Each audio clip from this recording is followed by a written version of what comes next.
Yes, people, welcome back to another stream. And yes, the host is back. Before we add the panels, I'm going to say this for a long time for every stream. We are sponsored by ASA Kits.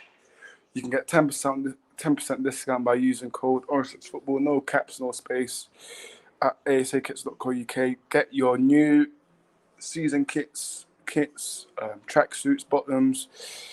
But yeah, let me start adding the panel because we have a very, very good game to discuss because Gameweek 2, man, has been crazy. But let's add the people one by one. Leon, how you doing? Yes, obviously good, man. Thank you for having me on today. No problem. No worries. Appreciate having you back on. And co-host, Mr. Infrastructure, Hardeep, how you doing?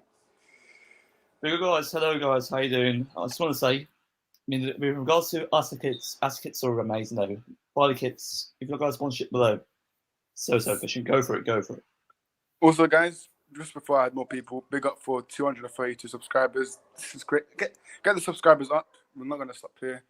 Let's get to 300, but 300 is the target then. Obviously, our main target is 1K, but step by step, unlike United, step by step, game by game, and we'll soon hit 300 subscribers. But we've got 6 people here. Smash the likes. Let me add another guest. Marnie, how you doing, Marnie? Good, thanks, Lawrence. How are you, son? Oh, how am I? Well, as a United fan or just in general? In general. In general, I'm good, man. But supporting United, mate, and seeing the fans on Twitter calling certain managers out, yeah, we'll see. Let me add the next one. Waleed, how you doing? Oh, Waleed? Okay. Let me send it to the back room, man. And then you can send a private chat when you're ready. MK, the one, AK Mason, how you doing? Yes, bro, I'm good. How are you? Same thing to you. As a United fan or just in general? Huh? As a United fan or just in general? I'm happy as a lovely Arsenal fan, sitting with 2 wins, watching United go downhill. It's lovely. I'm loving every minute of it after you gave me some grief last season and the year before for fucking finishing 8th, bro. Yeah. The new...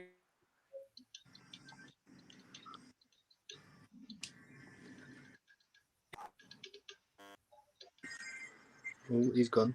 Hang on. Let me just carry on. So, yeah, so let's just introduce someone else for a sec. Where is Hanno? Where is he? So, yes. Hey, mate, how you doing? For a second. How you doing, mate? Hey, mate, how you doing? Let's come on, mate. Yeah, I'm fine. I'm good. It's a pleasure being here. Absolutely. It's a pleasure. Oh, pleasure can be on, mate. Thanks for having me. No, anytime. So, yes, he's our new guest. Is it Toby? Yeah, Toby. Yes, Toby. Yeah, big up, mate. Big Thanks up. for having me, guys. No, anytime. And last guest we have is Hanno. Hanno, where is he? There he is. Yeah. Hanno, how are you, mate? I'm good, mate. I'm good. Honestly, I think I'm better than the opener here. Chelsea versus Swansea. Tuchel versus Swansea. Tuchel W. Also fans loving it up until they come crashing down. AK Mason. Yeah, that's true. Very true. So yes, first of all, let's start with first game. Where second, we just remove. Where the hell is this live stream? Football. Hang on, Football. What's the amount? Yeah, here we are. So yes, guys, we're going to start by reviewing the Everton game versus Aston Villa. I mean, what a game that was. So, Manny, I'd like to start with you. What do you think of the actual result between their both teams? Expected. I mean, I was predicting a tight 1-0 win. So 2-1 was thereabouts. Villa seem to have recovered well from that shock defeat at Bournemouth, and I think there was a lot more cohesion within the team. It seems to me that the feud that was there between Gerrard and Mings for the moment has probably been, quashed for now, because Mings came back into the team and added that solidity. McGinn was also quite good as the new captain, and it's nice to see when everything is harmonious at Aston Villa, there'll be a tough match for any team, but all of the issues that had plagued them last season near the end, where they lost out on challenging for Europe with that horrible run, we almost saw them to the fore against Bournemouth, but I think now they've sort of dissipated somewhat. They just need to continue in this vein, and I think they will do well this season. But Before anyone carries on, I just, because of the internet, I forgot to big up people. So I think I'm missing 3 people. So big up the new guest. How do you pronounce your name again? How is it? Because I don't want to get Toby. Is it Kobe? Yeah, Toby. Yeah, big up. Big up and big up Thomas Tuchel in. Thomas Tuchel lover. Big up Hannah. And yeah, Waleed thinks that Arsenal are back from the Invincibles now. Of course. We can't really. But what about Aston Villa Everton? Nah, I'm just joking. Let Hardy go with this because Steven Gerrard and all that. Hardy, what's your thoughts? Let's carry on. So yes, Manny, I 100% agree with you. I mean, the thing is, when he puts himself, I predicted 1-0 to Aston Villa, but if it goes from both sides, it was very close. yeah, Hardy, you're going to have to answer that question. I couldn't quite hear you. There was a lot of disturbance going on. Oh, sorry. Can you hear me now? Yeah, go ahead. Yeah, so I mean, 100%. I do agree with you in regards to the outcome of the game. And in regards to the prediction in the game, I predicted 1-0 Aston Villa. It should have been 1-0, but it was very Yeah, but your prediction got wrong, mate. So no cheating from me anymore, Hardy. No cheating from me anymore. Yeah, that's true. Lucas Digne mucked up that clean sheet. He scored an own goal for Everton against Villa, and the previous season he scored an own goal for Villa as an Everton player. So, lightning striking twice. Go figure. Since Mason has to go, we'll let the floor him on Man United Brentford game. Well, you go first. Thank you. Go first. Go on, Mason. Go on. Oh, mate, where can I start? What did I predict? I'm sure I predicted something like this. Not 4-0, obviously. No one knew that, but I saw it was like 2-0. I know I predicted them lot to win. So yeah, what is the line? Yeah, I just think that it will be. It's easy. It's easy for Brentford, really, man. It's fucking easy. It was easy, as you like, for them. They were on gear 2, I'd say, for most of that game. United just weren't there, you know what I mean? 100%, But 100%. this is the thing. When Arsenal were doing bad, United fans come on and give it all that, yeah?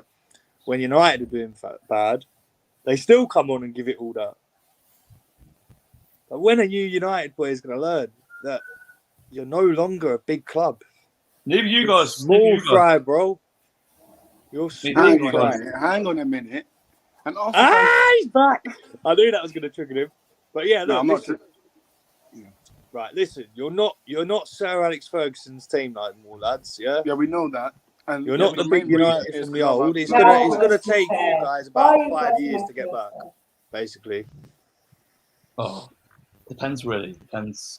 Mate, Ten Hag ain't gonna be able to save your boat for at least 3 more years. He needs a project, bro. Mate, I don't know if you know, but mate, these Glazers are ruining us, mate. Honestly, Glazers are like Cronkies, bro. Cronkies are dead out here. No. When you kids come out, you guys are just loving it, but mate, it's not with us. But let's I'm enjoying it. Coming from Daddy and the dog. Big up the Glazers, Was in the Premier only because Brentford took that. All right, yeah, Graham. To be honest, Ronaldo shouldn't really.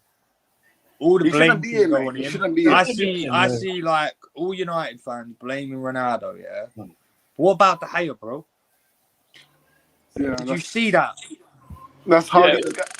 Yeah. I'll defend the Howe for that though. That's unacceptable. What actually happened there? What happened? You know what?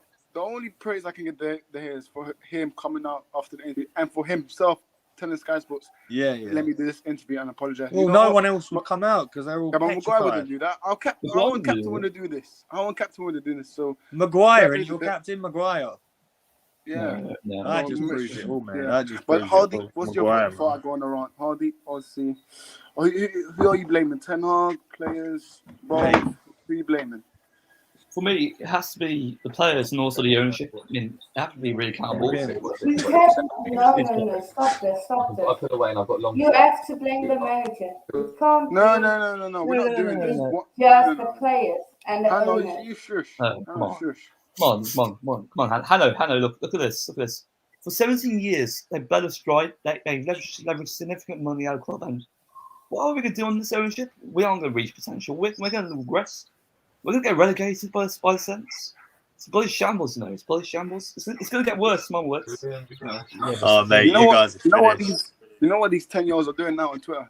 Every time we lose, they'll say, "Oh, 10 Hag this." Of course they did. They'll blame everything on 10 Hag, right? So I'll have my say on this. Obviously, yeah, 4-0 to Brentford isn't good, but certain individuals on my channel had the cheek to say give Luke Shaw a second chance, give Rashford a second chance. Oh, you know what? Can I just say this, bro? Can I just say this? I would actually give Rashford a second chance. Oh. Nah, not for Especially me. against Not Liverpool, for me. bro. I want to see you guys get Rashford's fucked going to up be the next Dele against Alli, mate. Liverpool, man. But Not for me. I want to see Rashford, David De man. Gea in goal. PSG, I hope Maguire and that PSG. I'm just praying PSG getting me. Because this guy's been twerking for PSG Yes, every window. So for me, I hope he goes Who's been PSG. But twerking? for me, with Rashford, mate, listen, I'm trying my best to give him chances, but every time he plays, he thinks his bloody name with the ball, mate. Pass, mate. This guy, honestly, him and Elanga are both related to each other. They must be It's brothers. so similar, It's so similar. Both of them cannot pass. They don't pass. So for me, so with Rashford, I'm selling him. Luke Shaw, he needs to go, mate. 7 years been at the football club, and he's only been hyped up for a couple of months. Yeah, was he playing? Me and Hardy, no, don't get me wrong. Me and Hardy, we've hyped up Luke Shaw, but that's United fans, isn't it? We make mistakes, Hardy, don't we? But listen, Oh, we do. 100%. for me, I think for the Liverpool game, can I quickly interrupt? Man, yeah, you're right there. No, let me finish. For the Liverpool looks game, asleep, I think. I'm dropping Bruno Fernandes. Hardy won't like it, but for me, I'm playing Eriksen for the Liverpool game actually as a number 10, not number 6. For me, number 10, Eriksen. Bruno Fernandes he's been looking. Eriksen missed a sitter, didn't he, at the weekend? Yeah, for me, I don't know what. Even though he explains why he plays certain players in certain positions. Like he explained why he played Eriksen as a DM and all sorts of. But for me, all I'm saying is you're literally trying to play out from the back, right? But your team does not know how to play out from the back. It happened with Arsenal when Unai Emery first come into Arsenal and we had Czech as a goalkeeper, yeah, didn't know how to play at the back. Then mistakes were coming to us. Trust me. Look back on Arsenal's games. When we had Unai Emery, like legit, bro.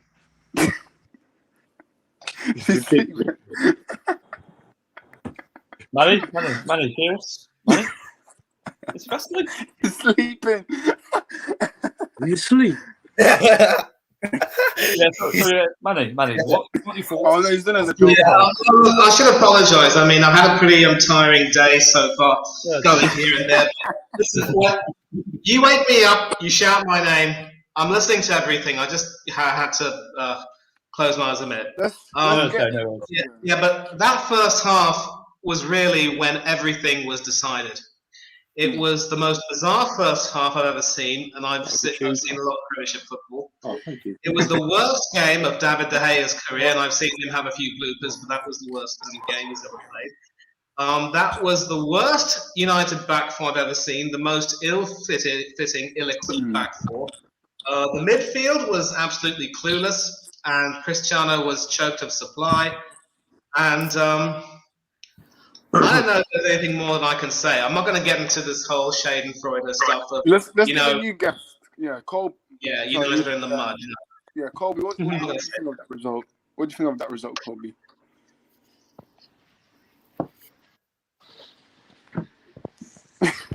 Yeah, Kobe. So yes, what are your thoughts on the game between Brentford and Manchester United? Hear us? Can you hear us? Hang on. So Let me just. message on the private chat when you're back and all that. But Yeah, let's Leon. get Leon. Your thoughts on the game. And yeah, let's talk. Terrible. Disgusting. No fight, no passion, nothing. Literally, Brentford. You know, sorry, it's not. I'm not being rude or anything. But you know, when United fans say passion, it just in my head, it's just McTominay in my head with passion. Yeah, no. But like, it's just like Brentford. They were running rings around us. You know, they are so fit. They run like 8 kilometers more. I think.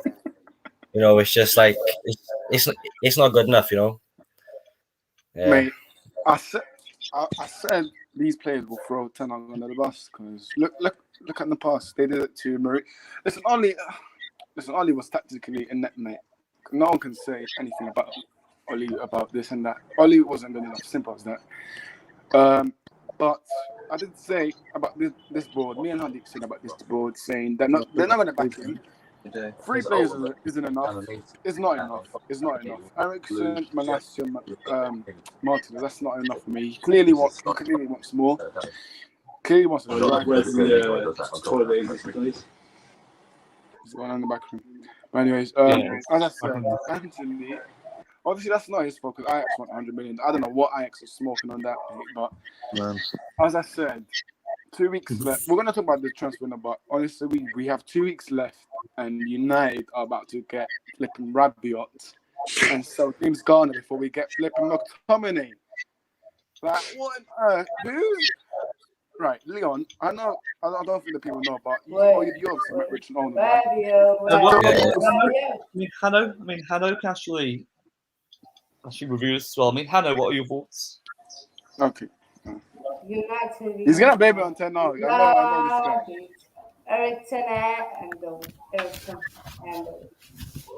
handle was handle.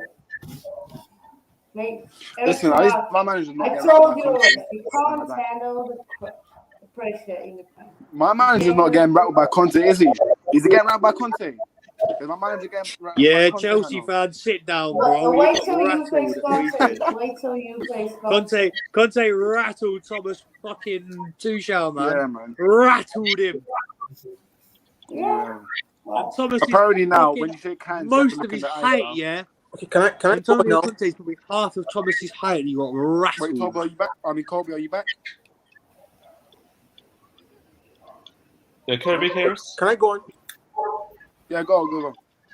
Yeah, go ahead. All right. Yeah. Can I go? CC. Yeah. All right. So, like I was saying, it was an absolutely unacceptable performance by the lads.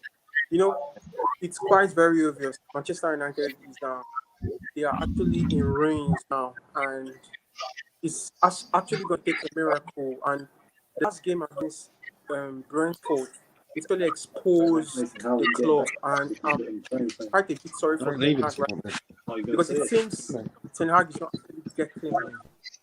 not actually getting the backing he wants in the transfer window. And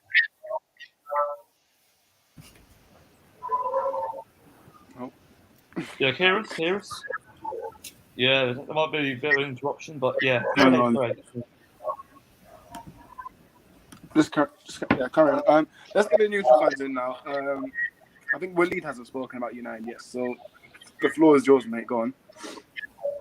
Listen, your team's a shambles from top to bottom. Everyone knows that. But I'm not having. And listen, you guys need to hear me out here when I'm done. I don't want all of these people making it out as if Ten Hag is a thing and Ten Hag did nothing wrong. His tactics on the day were shocking. Let's be honest, all right? Playing a 5'7" centre back, playing Ericsson as a 6. You can't play my God! I knew I'm not putting the blame. Listen, I said let me finish. Yeah, I'm not putting all the blame on Ten Hag. But you're telling me that he has got no responsibility for that performance yesterday. That is absolutely BS. Ten Hag, the players and the owners, everyone takes blame for that. It's not. Can you let me finish? Let me finish. That doesn't make sense.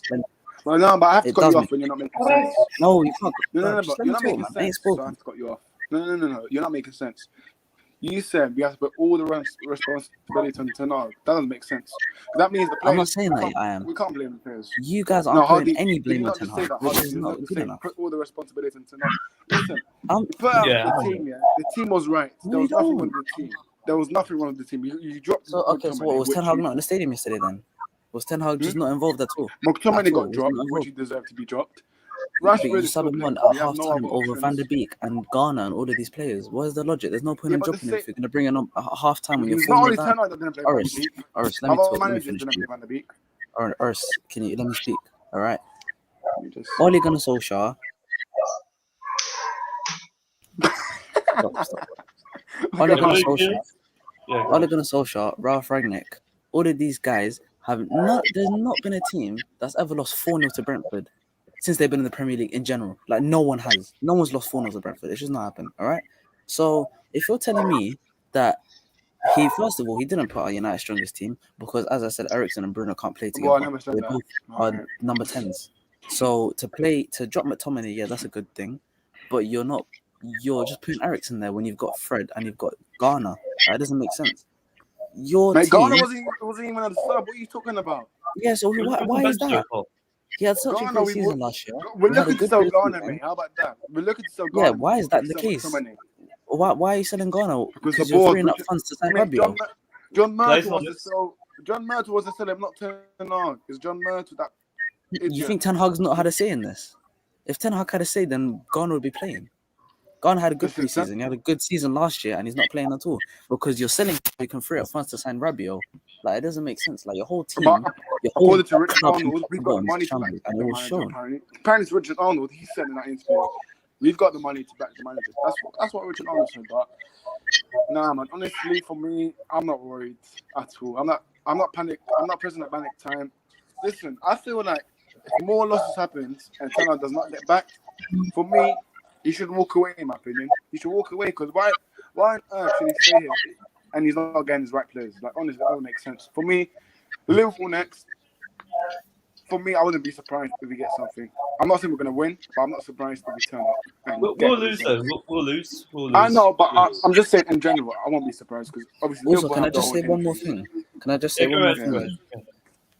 Like, first of all, the first 2 goals, yeah, David De Gea has had an absolute stinker. But you know the phrase, you can't teach an old dog new tricks. Everybody knows in the Premier League that this keeper cannot play out from the back. So why are you forcing him to play out from the back?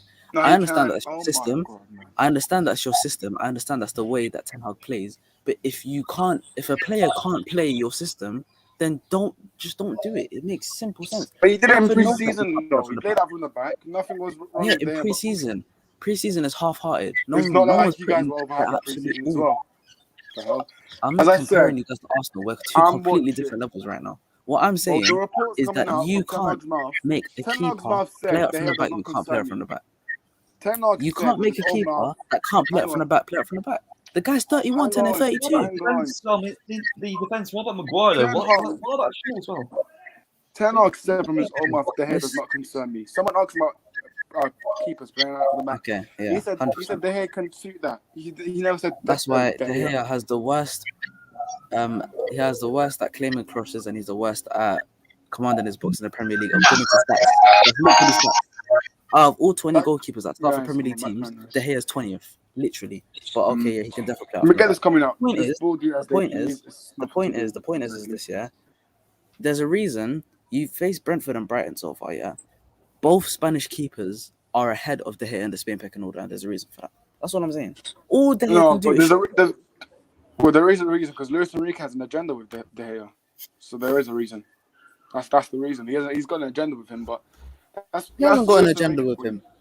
The reason why is because De Gea can't play Luis Enrique's style. He can't play his style of football. That's the reason why De Gea can't. It gets dropped. He because can, De Gea but can't play out from the back. De Gea can't play out from the back, Ars. That was proven against Brentford. Literally proven. For me, he can. No, I'm going to disagree with that. I'm going to disagree with that and say that having seen that second goal, it was really a failure as well of the defence as well, because you take a look at the analysis of the goal, yeah? There are about three United so-called defenders around the penalty area, and there were some people sort of coming in. Now, surely, I mean, if those three Brentford attackers weren't coming up behind and being marked being marked, I'm pretty certain that De Gea would have wanted to play from the back. But it was a lack of awareness, not just from De Gea, but also from the defence as well. Maybe they zeroed in on De Gea's weakness, but if the Brentford attackers had actually gone back, it would have been a short pass out, and it would have gone. It was a clarity for the entire defence. And as for what you said about not being able to teach old dogs new tricks, I'm not going to agree with that, because there have been many instances, mind you, where people have been made to follow the system. It's ironic that Joe Hart was discarded by Guardiola at Manchester City, but having gone to Celtic since then, I mean, after having had false dawns at different clubs, he's actually improved his ability to play out back. So you can teach people new tricks. It was just a case of the whole defence having a shocker today, not just De Gea that day, not just De Gea. I'm not only sure the dreadful mistake first goal that knocked his confidence out, but his defence didn't do him any favours, and they were definitely to blame for the second, third, and fourth. The man marking was completely absent. So let's not completely blame De Gea. It was his worst game, but he's not completely to blame for that. That's even with midfield as well. I mean, guys, I want to actually delve into something. Even if you look at our midfield, just play Eriksen with Fred. That's so diabolical. I mean, we've got no options in midfield. Garner, I mean, there's some skepticism whether he's ready or not, but he should definitely be starting midfield. And with Tommy, I think John Myrtle thinks McTominay is good enough and Garner isn't, so that's up to the board. But we move on because 27 minutes on Man United is too long. But let's talk about this game. Chelsea 2, Tottenham Hotspur 2. And what a panel to start with, Hannah. Right. Please tell me why your manager got rattled by Conte. Just tell me why. Okay, alright. If man like Cardiff went up in your face and screamed hard at your face, will you be angry or not? Say that again. If Hardy went up in your face, screaming loud and Hang proud, on, no, it's not that. Would you when be Chelsea angry? scored, Tuchel was running like he was prime. No. Okay. When first equalized, Conte ran up to Tuchel and said, mate, they did the Sue. They learned that from Ronaldo. They did the Sue together, man. They did the Sue. What bullshit.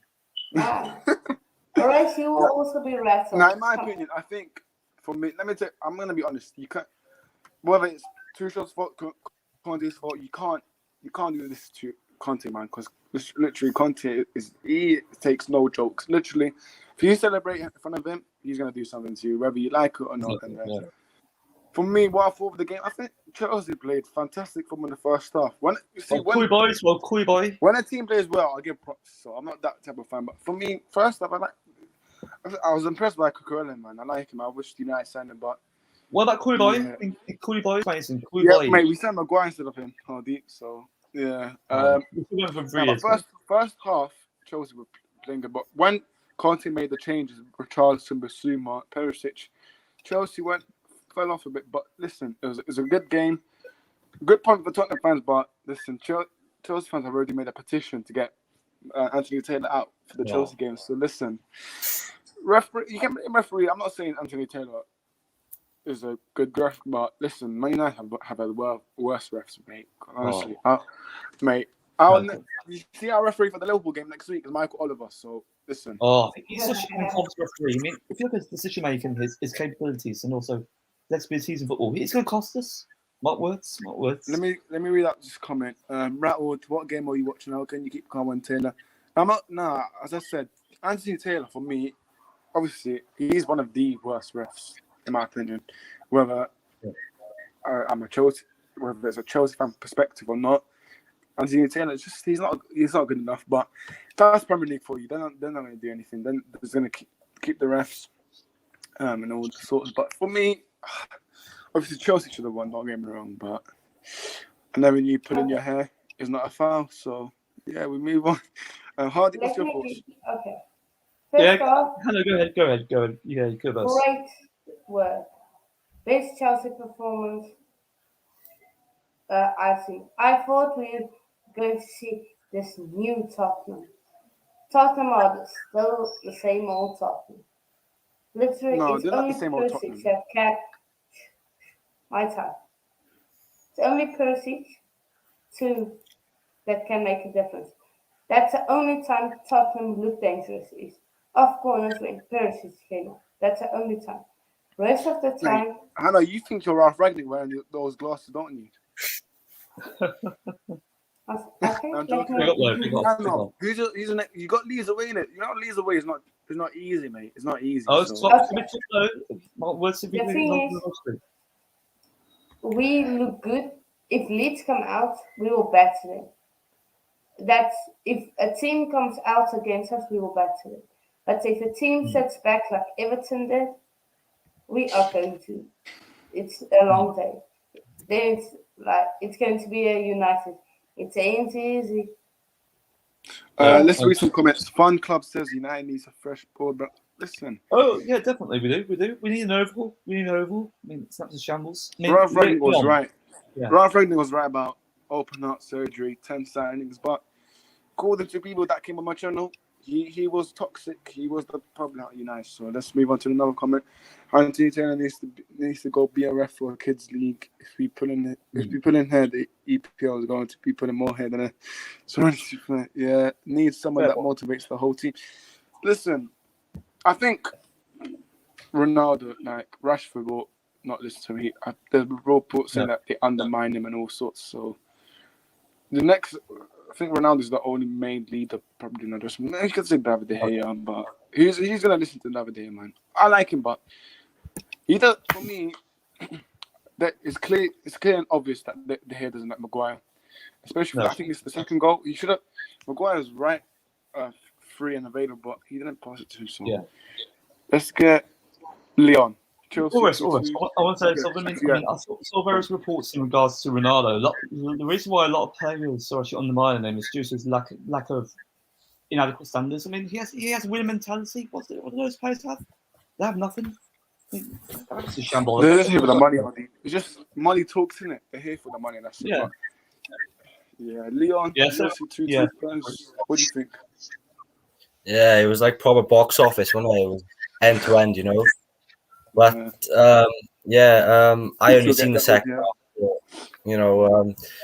But I think, like as you said, like when Basuma come on, Perisic and Richarlison, like Chelsea couldn't deal with it, you know. Like they kept getting corners, free kicks, everything, and it was just too much for Chelsea, you know. Like in the first half, you know, they were like dominating, but yeah, they just couldn't handle the threat. Yeah. Like obviously, like he panicked, and then they got like a last minute corner, you know, and obviously like Kane scored, so yeah, they just couldn't deal with it. I mean, guys, I've got a question. Can Harry Kane win the Golden Boot? That remains the question. I think he could. Yeah, probably. Yeah. But people will say Haaland and all sorts, but mate, Haaland ain't winning shit, mate. How about that? Listen, City can get everyone they want, but they're not going to win the Champions League, are they? They can get me as a striker, as for midfield anyway, but they're still not going to win the Champions League. But for me, Golden Boot is going to be very interesting because obviously, for me, I wouldn't sleep on Son, Kane, Nunez well. No. Yeah, I could say that he could potentially win those. Who knows? I mean, you never know because Trent loves to cross. Oh, Nunez is a good player. Holy, please. Yes, he is, bro. Listen, okay, you're thinking of it against the. How was he last night against Crystal Palace? When he came on against Fulham, he had 4. Look at the way he was playing. What about Crystal Palace? How about that? Crystal Palace. The space that he creates for himself to finish. Like, you guys are just you're hating on him for no reason, to be honest. Like, he had about pre-season was mad. It's not hate. You can't base a football player off pre-season. Listen, nobody here hates a player because that's a strong word to use. But listen, I don't hate Nunez. For me, he's not a ball-playing player. Like, on the ball, he's just... No, but you guys are bantering on him just because he had a crazy pre-season. That's the main thing. It's not that. We watched the game before. That's why United fans were praying that we didn't want There's a reason why he's a nominee for the Ballon d'Or, because he actually has Oh potential my to be a god! player. Oh And there's a reason why my Messi God. isn't. I'm not saying that he is Ballon d'Or So, worthy. I'm not based saying by The your logic, reason why Messi. Coutinho got top 3. Hang on. Wait. I know. Messi is not included in the Ballon d'Or, so he's rubbish, right? Messi's not in the Ballon d'Or. I So mean, he's that's what rubbish. people were saying last season. I'm Mate, not saying Luis that. Diaz is the Ballon d'Or, and what does he deserve to be in the Ballon d'Or list, mate? Diaz does not Huh? deserve it. Just because he had a good 4 or 5 months, he doesn't deserve it. But we'll see. Let's read out some comments before I get the other fans. Some for Golden Boot, no sharing this year. Fair I enough. mean, Chelsea no, dominated the it's whole. fun. You can't Yeah. rule him out as well. You can't rule him out. Yeah, Chelsea dominated the whole game, and there was some decisions that weren't rightly made. But what can you do? It's gone away. Nunes has a good head on the shoulders. Ballon d'Or doesn't mean shit. Yeah. Anything else? Anybody what has to say for Chelsea or Tottenham? Yeah. I feel like everything that you said. No. Chelsea deserved to win that game. They dominated and they had it Hang more. on, wait. Yeah, I'm pretty sure certain people on here said Spurs are Spurs. They're not going to do anything this season because it's classic Spurs. But you are. But anyway. I'm not the one who said that, okay? No, not you, I'm not. Marty. No. You is that other Arsenal fan, but You're saying it's me? I think Tuchel and Conte. I think Tuchel has a very good record against Conte, and I think that was one of the reasons why they had this heated argument. Was it not after the match? Because Tuchel actually wanted Conte to look straight into his eyes to let him know that he's better off than he is. But I think that's actually ignited a kind of hostile feeling from Conte. But we all know Conte. We all know Tuchel is quite a better manager compared to Tuchel. Compared to Conte rather, because I think when both managers have met over the years, even before Tuchel came to Chelsea, I think Conte has never. I don't think he has ever beaten Thomas Tuchel before. So that courage and that excitement made Tuchel say, Conte, you have to look me in the eyes, straight in the eyes. And we all know what happened after that incident. So I think it was a fantastic match. The match was, we all know the fierce London rivalry between both clubs. But all the same, Thomas Tuchel still stood out regardless. At least he still maintained that that awesome record against Antonio Conte. He still has that unique record. So it's a good one for him, and it's a good one for Chelsea. At least they were able to salvage a point, which can be very decisive in the course of as the season progresses. We'll have to wait and see. Very true. Manny, how about yourself? You can actually continue with the actual review on the actual game between Chelsea and also Tottenham. Like I said, Chelsea deserved to win. They should have won. They were the more dominant team, but they went to sleep on the 2 goals. And those little things can cost you. No. Can cost you games. Huh? We didn't go asleep. Anthony Taylor robbed us. Foul on Everett. If I pull your hair down and it's not a foul, no. And the bad thing is, Romero's not even going to get punished for it. So, That decision on Cucurella was a disgrace. He clearly had his head pulled. He was being pulled down. And that was an example of VAR completely getting it wrong and the referees getting it wrong. In one of the games, we saw all the VAR decisions spot on, but that was the other game on Sunday. We'll talk about that. But this was a terrible decision. But again, you've got to play to the whistle. You got to you play the hand you've been given. I sympathise with you. I think that was a terrible decision, but you still got to play to the whistle. You've got to do what you can. And if you know that Harry Kane's a threat from corners, why isn't your man-to-man marking there? What about your defending at the posts?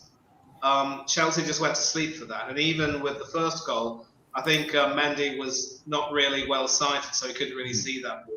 It's those little things. Chelsea were by far the better team, don't get me wrong. But those are the little things that can decide matches either for you or against you. And I think when it comes to taking sides between Tuchel and Conte, I'm with Tuchel. Conte, when they scored that first goal, he literally ran into Tuchel's face. You don't do that. I'm sorry. Yeah. I mean, you're willing to run all the way into his face, sort of like the Undertaker from WWE. If you, I mean, without that gesture. And then when you shake his hand, you don't even have the courtesy to look him in the eye? Come on, man. Horrible. No. And, Nah, you to know, be honest, maybe I kind of disagree. It's football. I And like it's not just an ordinary match. This yeah. is Liverpool. This is Yeah. Chelsea Tottenham. So it's not just a regular match. You know, it's just like the Alex Ferguson and Roberto Mancini as of What then. rivalry that You was? understand? Jose Mourinho. You know, it's not that. It's a very different match from every other match. So we can understand the level of excitement and the tension amongst these managers. So you expect such. I understand Tuchel shouldn't have actually gone straight to Conte, but definitely Chelsea, Tottenham. It's not a regular match. It's a match that carries so many emotions and all of that. So that's just it. I agree. Yeah, if there were a rematch, there'll be a return match at White Hart Lane. My tip is for Chelsea to win. I think they'll be really fired up for that. Oh, 100%. Waleed, how about yourself? I like this, man. I like this fiery rivalry, man. I've had enough of this BS between Pep and Klopp and all this nice. Oh. We need this back in the Premier League, man. We need Really? managers squaring up to each other. Premier League's too nice nowadays, man. We need to bring it back. But anyway, that's just my thoughts on the Tuchel Conte thing. I'm not condoning it, obviously, but I'm just saying when it happens, I like it, that fiery side. But with the Tottenham game, as I agree with what everyone's saying, Chelsea should have won the game. They dominated from start to finish. Some of the football they were playing just put Tottenham in an absolute spliff. The way Mason Mount just finding space in between the lines of the defense and the attack and the midfield, crazy stuff like Cucurella and Koulibaly. Great debuts. Absolutely great debuts. I still feel like Cucurella does need to do a bit more to live up to that big price tag, but he's had a very good start in my opinion. It was a great start. But yeah, Chelsea, like I think when Tottenham went back to when they went to the back four, I don't know if Chelsea were really expecting that, but I feel like it was a tactical masterclass from both managers because the way Tuchel was going from a back three to back four, making Rich James sometimes go up, swapping him into centre back roles, and then when Conte changed to the back four, like in terms of tactical analysis, for all those football hipsters out there, they would have enjoyed that because that was a tactical masterclass in my opinion. So when Tottenham went to the back four, I feel like the game changed a little bit. I feel like Tottenham were a bit more in the game. When they brought off Ryan Sessegnon, he was poor, like he was shocking. So when they bring him on and they bring on Richarlison, they just had a little bit more bite in the team, which is what they needed. And in the end, they got the goals that they needed. And like by the time it got to the third corner, I knew, like in the 90th minute, I knew Tottenham were going to score. It was written in the stars. Like it just completely was. Like I just knew it was going to happen. So I was not surprised at all. But like the VAR decisions have already been spoken about. They're all shocking. Yeah. Like it's just poor, man. Honestly, like from a refereeing standpoint, to ruin a great game like that, it's just no point, man. It's just sad.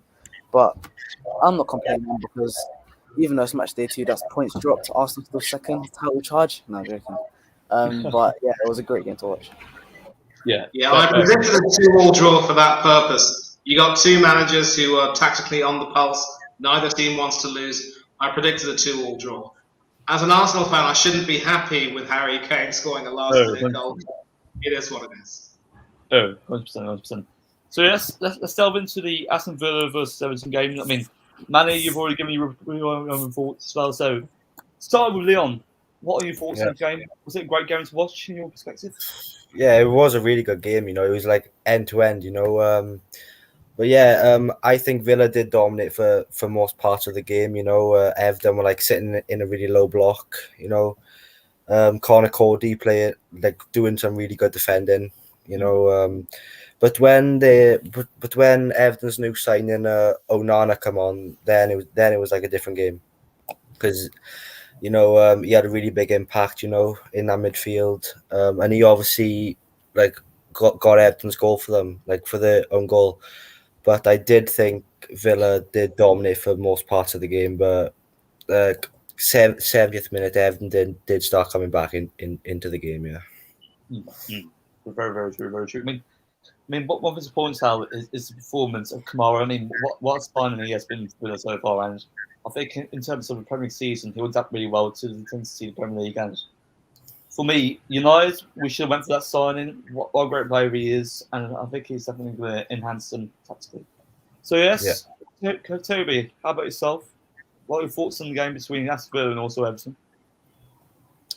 Well, it's we all know Everton is actually struggling. They've been struggling, especially it's been a while actually, and with the outgoing of Richarlison to Spurs, I think it has really been very, very difficult for them. So against Aston Villa, I think Aston Villa dominated majority of the games, and they actually lost some clear chances. It was very, very obvious that Aston Villa, they definitely need to, you know, to get one or two reinforcements in the transfer window, which it's very unlikely they might get quality at this point. But their defense, it's nothing to write home about.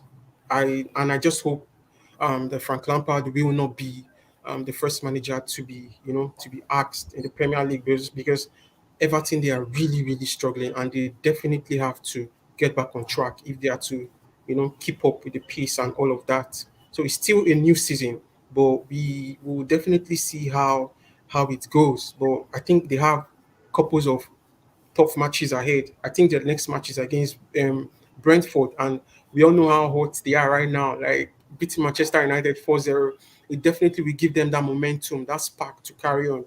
So it's definitely going to be very difficult for Everton. And kudos to Aston Villa. They were so outstanding. If not for the obvious error, I think Lucas Dean, I think he scored an own goal, but all round Watkins was good, was fantastic, and that screamer, that fantastic goal from Danny Ings, I think it was awesome. That should be I think one of the best goals of the season, if I'm not mistaken. I know it's still very early to conclude, but Aston Villa were absolutely brilliant, and kudos to them. Yeah, I'm going to disagree with you on Everton. I'm going to disagree just very briefly. I think what we've seen in their two matches was that, they held Chelsea to a 1-0 win, and Chelsea only got their goal from a penalty. And, defensively, ever since, Tarkovsky and the likes of Patterson and now Connor Cody have come in, they've looked very solid in the defence and the midfield. They just need a striker who can score goals, because they haven't scored any goals from open play. And that only goal they have is an own goal by their former player, ironically. So if they get a striker, they should score some goals. And it will be a struggle, but I still have them staying up, albeit perhaps by the skin of their teeth. Yeah, very true, very true. Hanno, how about yourself? What are your thoughts on this game?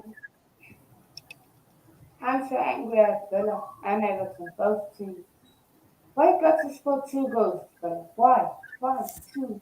And Everton, why got to go out, score a goal? Come on, Everton. Why not just keep it 1-0? My prediction was right. Come on. Gerrard was Lampard Gerrard won the game. For me, I just think both managers are poor. And this game was great, but it came down to the players. It wasn't a tactical masterclass by either one of the managers. It's clear as day. The Everton players woke up too late, so yeah, that's my fault. And Aston Villa, good one, first points on the board, and yeah, Gameweek 3 coming up. They played Brentford, right? Tough game. Hopefully Brentford smash him. Steven Gerrard tech. Please, I hope. If there's anything I want Steven Gerrard sacked, and I want him to manage a team in League 2. That's the one thing. Please. I don't like Gerrard, please. And if he gets sacked, I want all local fans that rate Gerrard and want to think big club success. I want to rattle them. Please, he needs to go.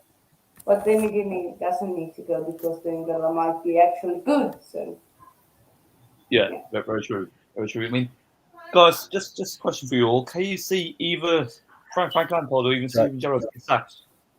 Who's more likely to get sacked out of the two? So, Manny, mean, the thing is, in regards to Lampard and Steven Gerrard, do you see either of them getting sacked? Here's the thing: if things do not improve very soon, then I could see Lampard getting sacked, which is more of a pity because, he's actually done a really good job at Everton considering the crappy hand he got.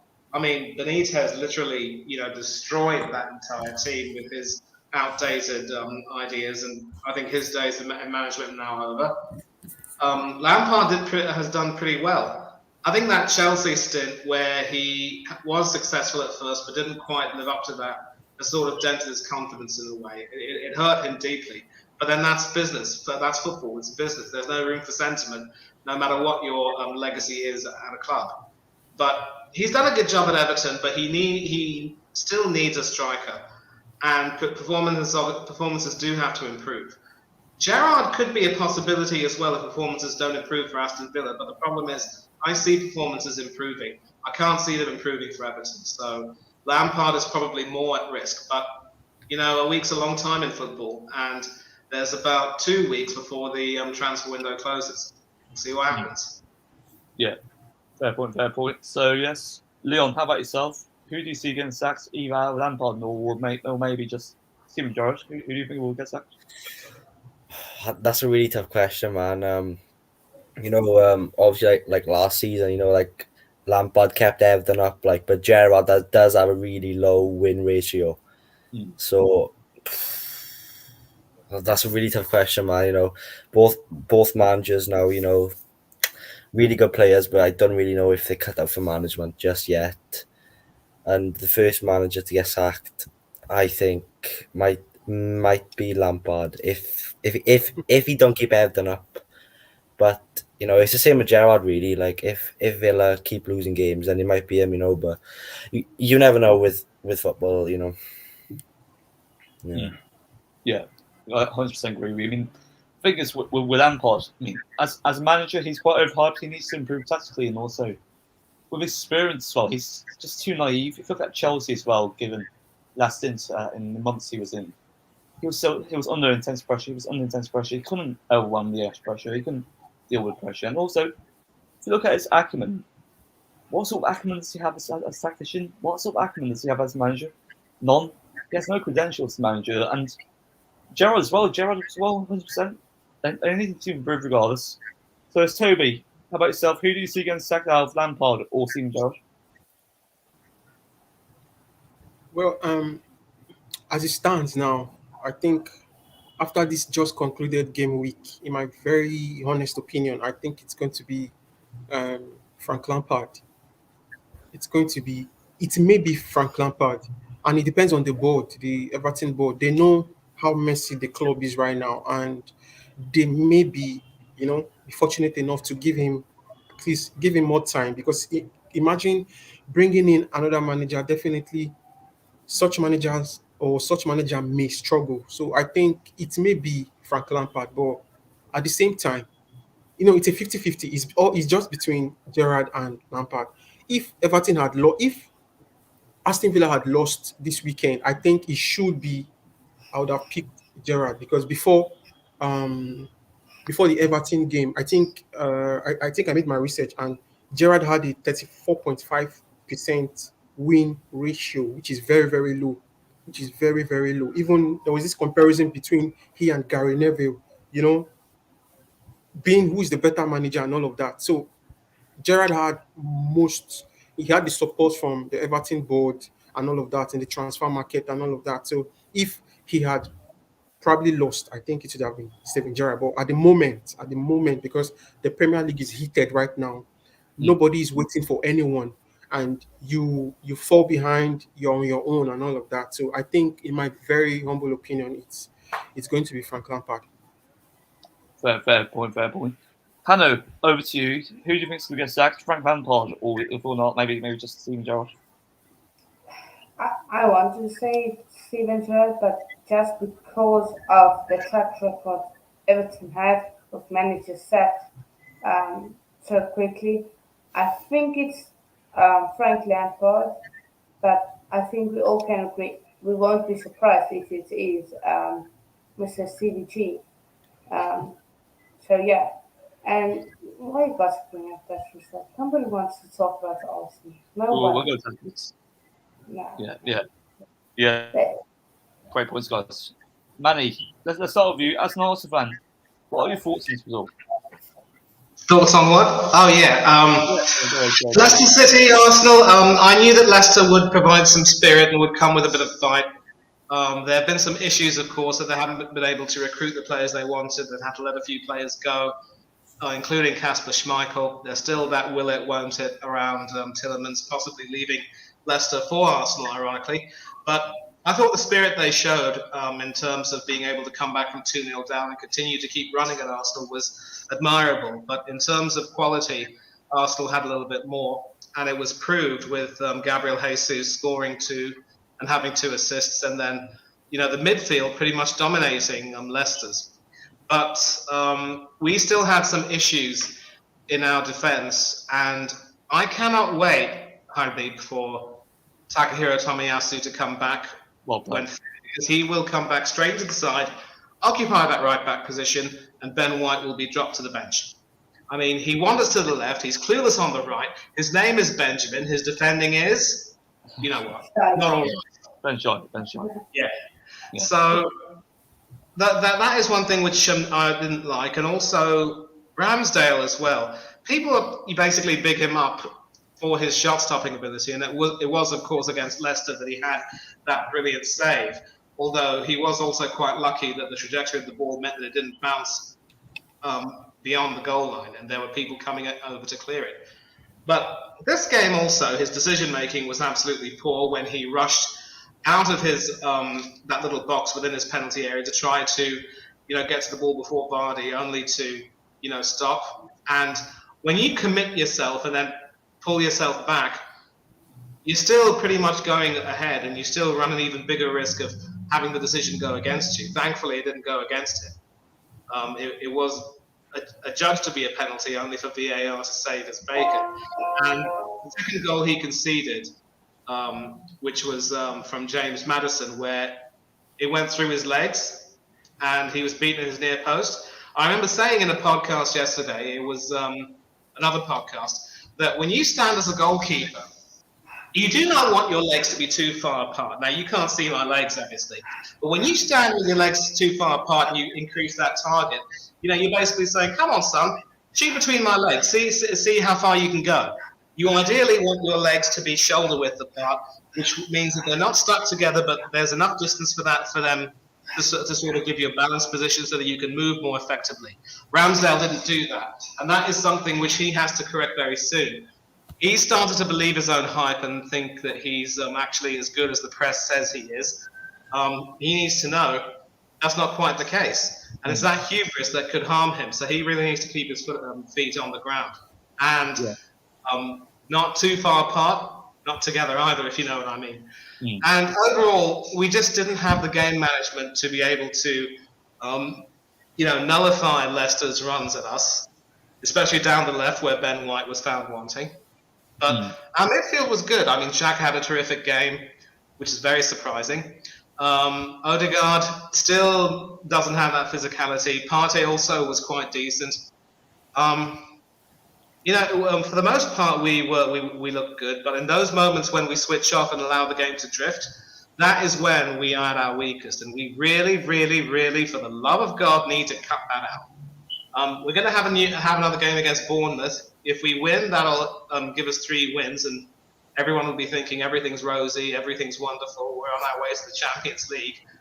And when we come up against one of those teams in the top 4, it could all come crashing down. So we need to keep our feet on the ground, all of us, not just Ramsdale, all of us. Hardy, can I just answer the question someone said before? Yes, I'm Leon. Whoever said, yeah, this is me. Yeah. Well, yeah, sort of comment. 1 second. Yeah, got it over here. So it's fine. Arnold Peterson. Yeah, that's right. Yes, Arnold. I'm Leon. Thank you. Big up, Arnold. Big up, mate. Big up, man. Yeah, I mean, Manny, I want to know this. With Gabriel Jesus, can you think that he will be a really good signing? And do you think he will outscore Nunes? The question: will Gabriel Jesus outscore Nunes? Hard to say. I mean, Nunes has now been suspended for 3 games, so Jesus does have a 3-game head start. I think if we continue to use the same tactics against some of the lesser teams, then maybe Jesus should be able to fill his boots and be a little bit more prolific.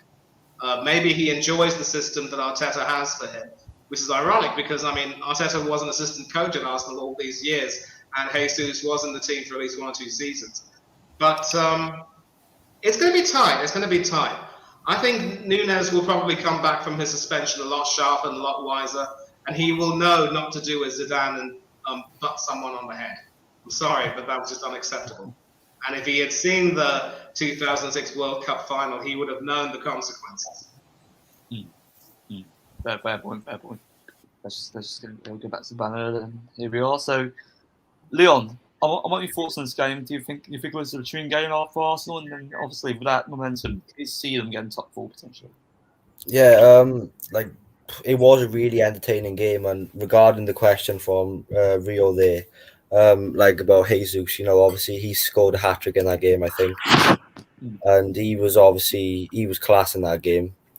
But with top 4, if they keep performing like this, and obviously they have Bournemouth on like Saturday, so you never know. I think they can get a good result there. Maybe 2 or 3-0 or 3-1. But Leicester, they haven't signed anyone. They've lost Schmeichel. Tielemans might be going. Vardy might be going. So they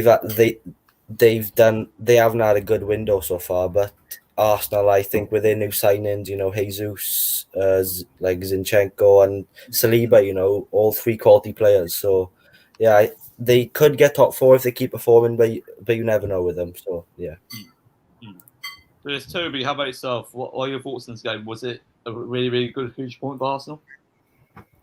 Yeah, it is. It's though I'm not surprised with the Arsenal performance because we all know typical Arsenal. They play well maybe in a particular part of the season, and then who knows? The big question is, can they maintain this winning consistency? Can they maintain this form? I think it happened last season too. There was a particular point in time, Arsenal were woeful. I think was it not beginning of the season like this? I think they lost 3 games on a stretch. Yes, And that's wrong. yeah, exactly. And I think there was a time they started winning games. So I'm not moved by the Arsenal's performance at this point because they have to prove everyone wrong. They have to prove every fan wrong that this performance is spot on, is here to stay, and is here to continue. So probably towards ending of the season, I should be able to give my prediction as to maybe they'll finish top 4 or not. But judging by this performance, I don't think I can actually say they will make top 4 or not because it's still very the early days of the season. But speaking just for speaking sake, well, if they continue like this with this fantastic form of theirs, I think with Gabriel Jesus being their superb signing, like the best signing they've had since Robin van Persie, in my opinion, I think they should be able to make the top 4. But for now, I will distance myself from concluding whether they will make top 4 or not. Yeah, fair assessment. Last person but not least, Hanno. So, even though you're a Chelsea supporter, what are your thoughts on this game? Hang on. You're rushing on mute. Yeah, there we are. 4-2. Let's be honest. Not anyone, maybe except the deluded Leicester City fan, predicted them to win. Also, they were the favourites. They came out as the favourites, but they did well. I watched along to the Palace game on the first game of the season, and also they look good. But if they play against a better side, they play Palace, Leicester City. Let's be honest, that's most table teams. They come up against, I think, a team, a Tottenham, a Chelsea, or the top 4 teams that most people predict, and even like a Brighton, which a team is well coached. I think they will struggle because on that comment, their midfield is still a bit lacking. If you can expose their midfield, it's an open game. Because like Manny said, they got Ben Shite at right back. He can't do anything. And we know now, Ramsey, he can be targeted.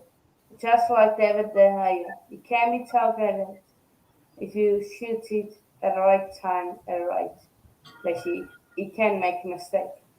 But yeah, also, I think they will do good this season. But hopefully, Man United, they can come maybe. I think Arsenal will bottom top 5 and go down to 6th place. Because I think United will do it. Hopefully United will. Yes, let's move on to the next game. So it's it was stalemate 0-0 between Brighton and Newcastle. Let's start with you, Toby. Toby, what are your thoughts in this game? Well, both teams actually. I think they started the season in a strong foot, and I think the opening game against Manchester United, um, we saw what Brighton did to Man U. I think we should be able to see a better Brighton this season, and there's a lot of expectation, and the onus of everything all is that let's hope their striker, which is Danny Welbeck, let's hope he gets fit, because a fitter Danny Welbeck, trust me, he can be very dangerous as far as we know in the Premier League. He can be one of the best strikers in the Premier League. So it depends on how fit he can be. Definitely, Brighton should be able to progress or to go far, at least to make top 10 in the Premier League this season, in my opinion. And Newcastle, as far as I know, well, we all know since the Arab takeover, they have absolutely, stepped up their game and all of that. They made some signings at least, and this season we've seen Trippier back, and I think he's playing very well. And let's hope Trippier gets fit and is injury free, so we should be able to see both teams play well. So it's if I think Brighton Newcastle, trust me, it's not going to be an easy game for both teams, but they are actually superb and fantastic clubs, and both managers are actually doing a fantastic team, at least with the kind of players they have. So it's a good one for both clubs. 100% agree. I mean, if you look at the additions with Newcastle as well, likes of Guimaraes, and also don't forget Botman, not to mention their short front as well. I mean, that amazing quality. They've got amazing quality, and in my words, I think they will definitely challenge for Europe this season. So it's Manny. The stalemate 0-0. It was very, very intriguing for both sides. I want your assessment. So yeah. The worst part about having so many games taking place at the same time is that sometimes if you don't have television coverage of them, you can't really watch them and give a fair assessment. You've got to depend on reports. That's why I like how you said assessment. Brighton certainly dominated that game. A couple of saves from Nick Pope and the goal line clearance were the difference as well between Newcastle drawing and losing that game.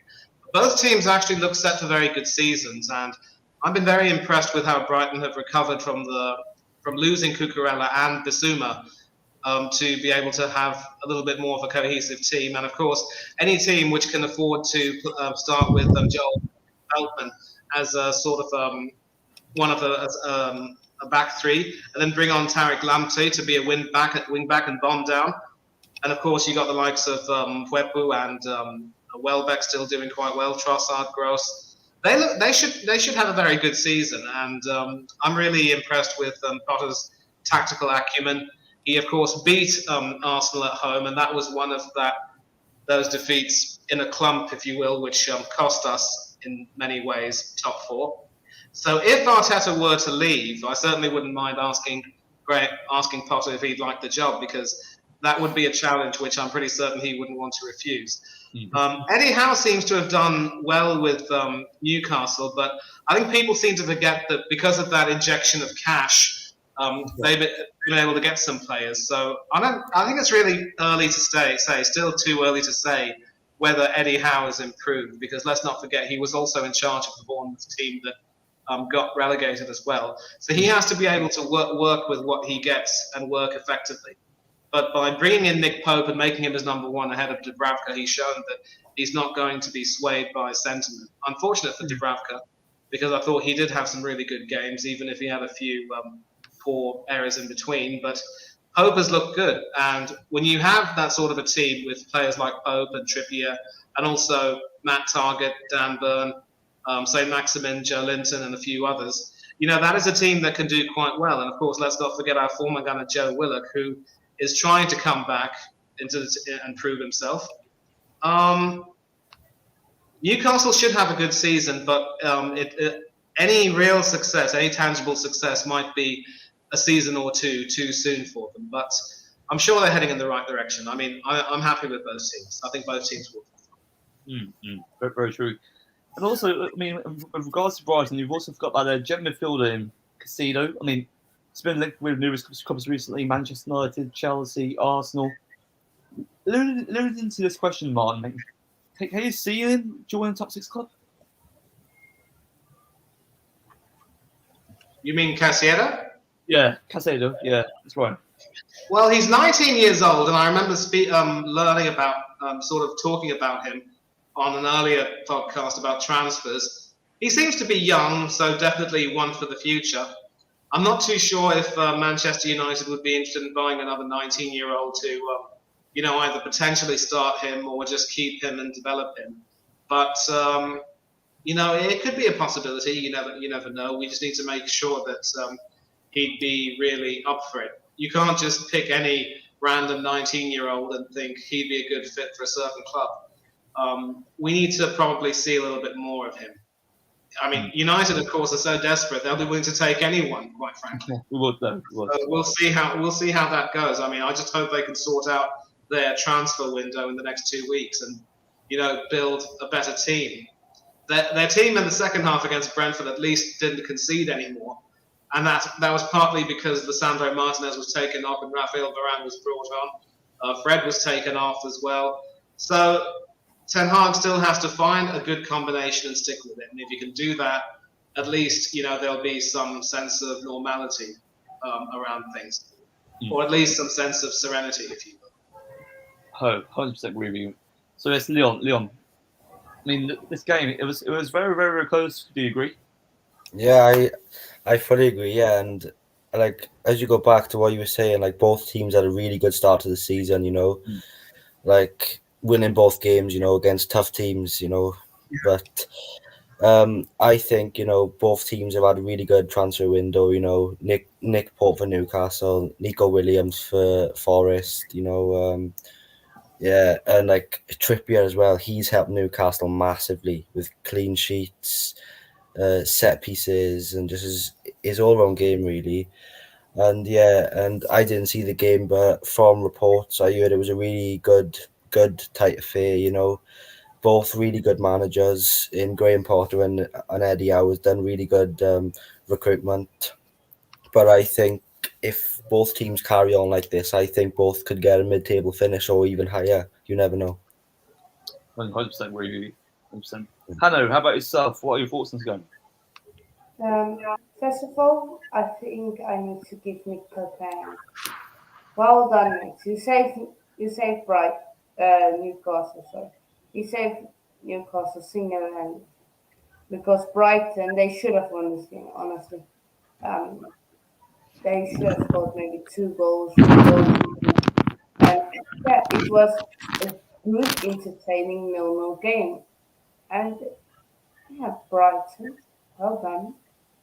Newcastle, well done, keeping a clean sheet. And Brighton, you guys need to work hard on scoring goals like last season, because if you're drawing to Newcastle at home, you need to win sometimes. You need to win your own games, especially Because, like, can we all agree on this one? Brighton are not going away to Newcastle and winning. Yeah. Okay. So they needed to take these points, but they didn't. It was a great game. That's it. Welcome, Ollie. Welcome. Ollie, how you doing, mate? Yeah, it's all good, thank you. Yeah. Yeah, good to have you on. Good to have you on. So yes, Ollie, what are your thoughts on the Brighton versus Newcastle game? It's stalemate 0-0. Typical Premier League game. What are your thoughts, mate? Yeah, I mean, Hanno's going to disagree with me here, but it's a boring game. Every 0-0 game's a boring game, because no goals to talk about. Yes. So what? There's a clean sheet for the goalkeeper or whatever, or we get a point. I mean, I was expecting maybe Newcastle to win this because I'm favouring them for top half football, top half at the end of the season. But yeah, bit of a boring game. Not really much to talk about. I know that Brighton must have done quite well because Pope got a lot of saves as well. So. But yeah, thoughts, obviously, wasn't really expecting a draw, but I think I predicted a draw. I predict draws in games where I can't really see the team scoring or whether they got a decent keeper or whatever. But Pope apparently did well. But yeah, a bit of a boring game, but yeah. As you say, typical 0-0 game, really. There was a few games that were 0-0, so yeah.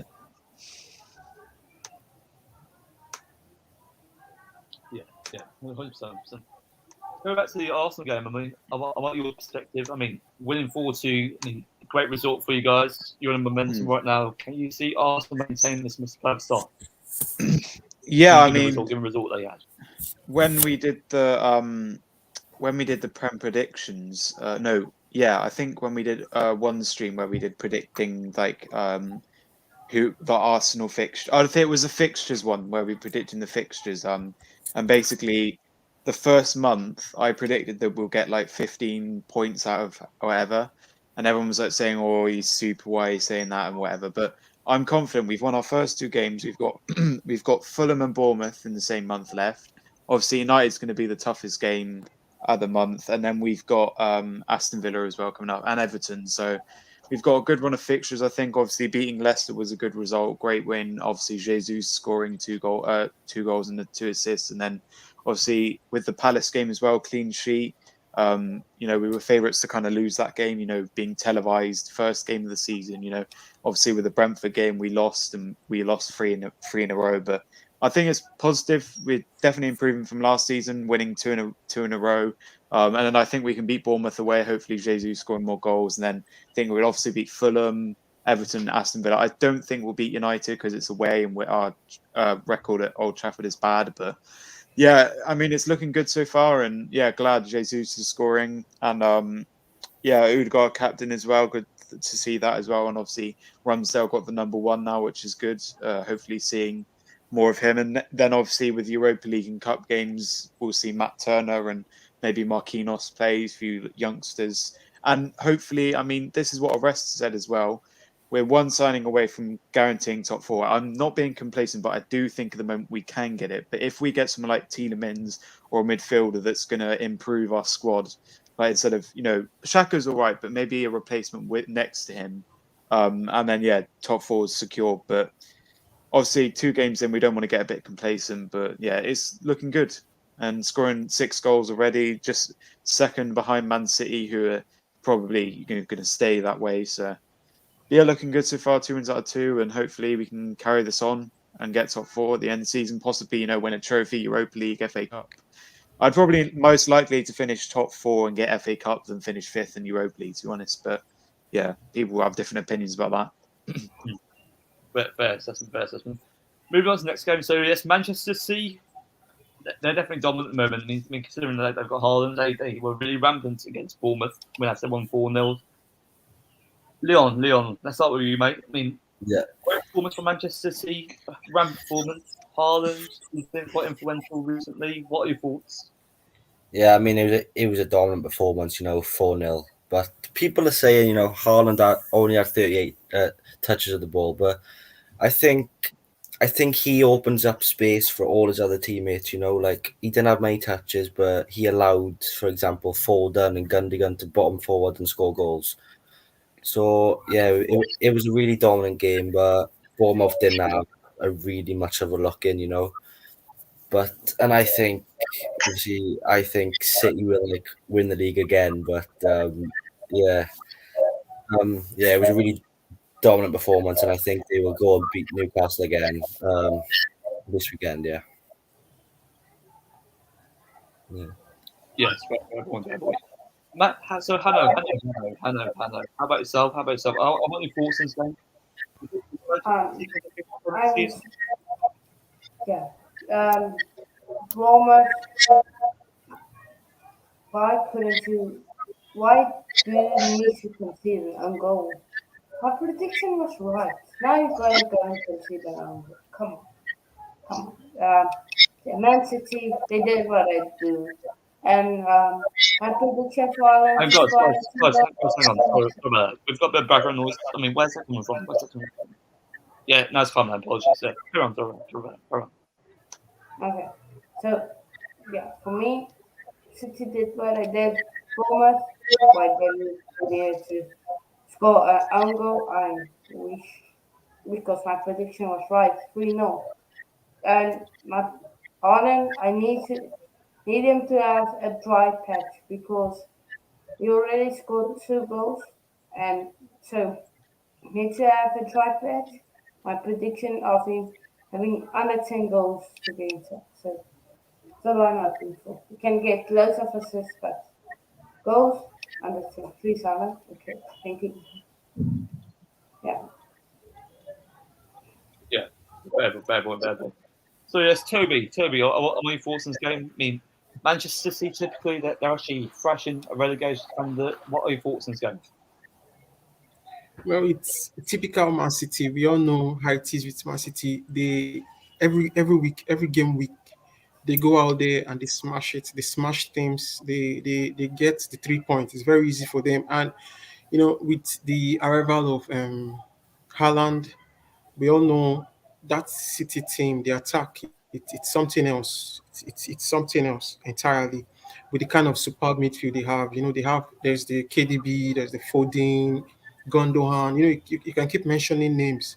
So it was a fantastic goal for it was a fantastic win for the Man City team. And if you look at the track record, the record between both teams, I think they played maybe in the Premier League. They've met 11 times, and I think City has won absolutely everything, every game. So, in my opinion, I think it was a massive game. I will keep seeing more wonderful, awesome performance from City every weekend. I think their next match will be against Newcastle, which, in my opinion, I think it will be a walkover. They will surely. That's So I think to be a walkover for them, they surely will bargain the 3 points. In my opinion, Haaland, trust me, he's going to be he's going to be a great and a massive player for the Premier League and for the City team. Fair so point. Toby, you support the scumbag team of Manchester. Well, I mean, Do you support the scumbag team of Manchester? I'm a Manchester United fan, actually. I'm a Man U fan, so I support Manchester United. Here we go. United or City? United. Yeah. So Man yeah. U fan. Ollie, I want to move on to you. What are your thoughts on this game? Is it a really true momentum boost for Manchester City? Yeah, look, obviously playing Bournemouth at home and most teams is an easy dub. Obviously, if you predicted this game, it would be hard to predict how many goals they would have scored. But 4-0's a decent result. Obviously, the annoying thing was that Haaland wasn't involved in any goal. Obviously, he got the assist, but it's hilarious how he only got 8 touches in the game, and he only got 1 assist, which obviously he scored 2 goals. But I still feel like Haaland will get 20 goals, maybe more. He'll definitely be in the contender for the Golden Boot, but I don't think he'll win it. But obviously, yeah, thoughts on the game. I think that Man City were dominant. Of what I heard, I didn't watch the game, but I'm probably going to watch the highlights. But yeah, Foden doing well, De Bruyne obviously doing well, golden assists. So I think definitely Man City win the league again with Liverpool in form, with Chelsea drawing, who else? Tottenham, a draw and a win. So look, I mean, I'm not saying yet we're title contenders, but we're second, or with 2 games left to go that have gone. But Man City are definitely favourites. I've obviously they're always winning at the moment recently, but you can't really favour any other team, you know, be going ahead of them. Especially you can't say Liverpool are going to be title contenders now, drawing against Palace and Fulham, and then they've got Man United away next as well, which could be an easy dub for them. But yeah, I mean, good win for City. I think that if they continue this form, they got Newcastle away next. They can definitely, done and dusted, get top. I mean, their expectations possibly win a domestic cup, maybe obviously win the Premier League, maybe win the Champions League, or maybe they could do Liverpool. Maybe they could go for the treble or the quadruple. But yeah, we'll have to wait and see. Obviously, going well for Man City as well, and yeah, good for the goal difference as well with the 4 goals. Fair point. Manny, how about yourself? As expected, the only thing that disappointed me was that own goal from Jefferson Lerner, because I predicted a 3-0 win and it ended up being 4-0. But if City can win big without Haaland scoring, it's frightening. They're a complete team. They just haven't been tested defensively as of yet, but it'll be interesting to see what happens when they come up against a team that can breach their defenses. But for now, they look ominous, and that's all I'll say. Fair point. Let's move on to the next game. Right. It's another draw between Southampton and Leeds. So what game that was? I mean, I predicted 2-2. What 1-10 game? What not? And the emphasis on tactical end. It's this definition of Premier League football. I mean, fantastic game, great intensity, and also it boosted the morale of fans. So, Ollie, I want to start with you. Yeah. Southampton versus Leeds. What are your thoughts? Yeah, look, another game you'd kind of expect for a draw. Both teams, I think, are in the relegation battle for me. I think Leeds, I've in the predictions, I've finished for them 18th, and I think Southampton, I think they've maybe 15th, quite a bit lower. I think they won't be. I think they'll finish safely, comfortably, but they won't be. If they keep up the form that they are, obviously losing 4-1 to Tottenham and now drawing, then they could be in the relegation battle. But we'll just have to wait and see. If they get a win on the board soon, then maybe they could survive. But as I said, Leeds as well, I don't think they can stay up with. And I think it's weird because all the promoted teams are doing well. Obviously, Fulham drawing to Liverpool, and Forest getting their first win as well. So it's going to be difficult with relegation, obviously, and also still top 4 as well with all the top 4 contenders doing bad. Obviously, Man United bottom of the league, Arsenal possibly top second. We could get top 4, and even Chelsea and Tottenham not looking good. But another game I couldn't watch. I think it was a 3:00 kickoff. I'm not sure, but I think it was because. But yeah, I mean, fair play. I mean, it's a draw. You get a point at least. I think I probably would have predicted a draw. But yeah, I think good result for both teams because Leeds, obviously, they got a point and they were away, and then Southampton obviously got a point as well. So yeah, when there's a draw in any game, it's always an even game. It's always like they're both, fighting for relegation, or they're both top teams. Like when there's say Chelsea, Tottenham, that is a typical draw game, and the same with this. This is a typical draw game because there could be a winner, but it's more likely to be a draw because they'll share points and they have similar playing styles. Yeah, very true. Toby, I'm going to start with you. I mean, intriguing going between Southampton and also Leeds. I mean, essentially one of them might even go down. I want your thoughts. Well, in my opinion, I think it was a very intense game. We all know the Premier League, so every club or every team, there's nothing like small team or average team. Let me use that word in quote. It was a massive game, and for Leeds, it's an absolute let's say it was a good game in my opinion, considering how they ended last season. And in the beginning of the season, I think their first game against who did they play that they played 2-1 against? Oh yeah, it was actually in start season. Yeah, I remember that as well. No, I mean this previous game week 1. Who did they play game week 1? Who? Leeds. Wolves. Yeah, they played Wolves. They played Oh, yeah, Wolves. yeah, 2-1, Yeah, yeah, they played 2-1. Wolves. Yeah, they won 2-1 exactly. And I think singling out me bringing out Rodrigo Moreno. You know, he was quite injured all through some part of last season, and we couldn't really see the best of him.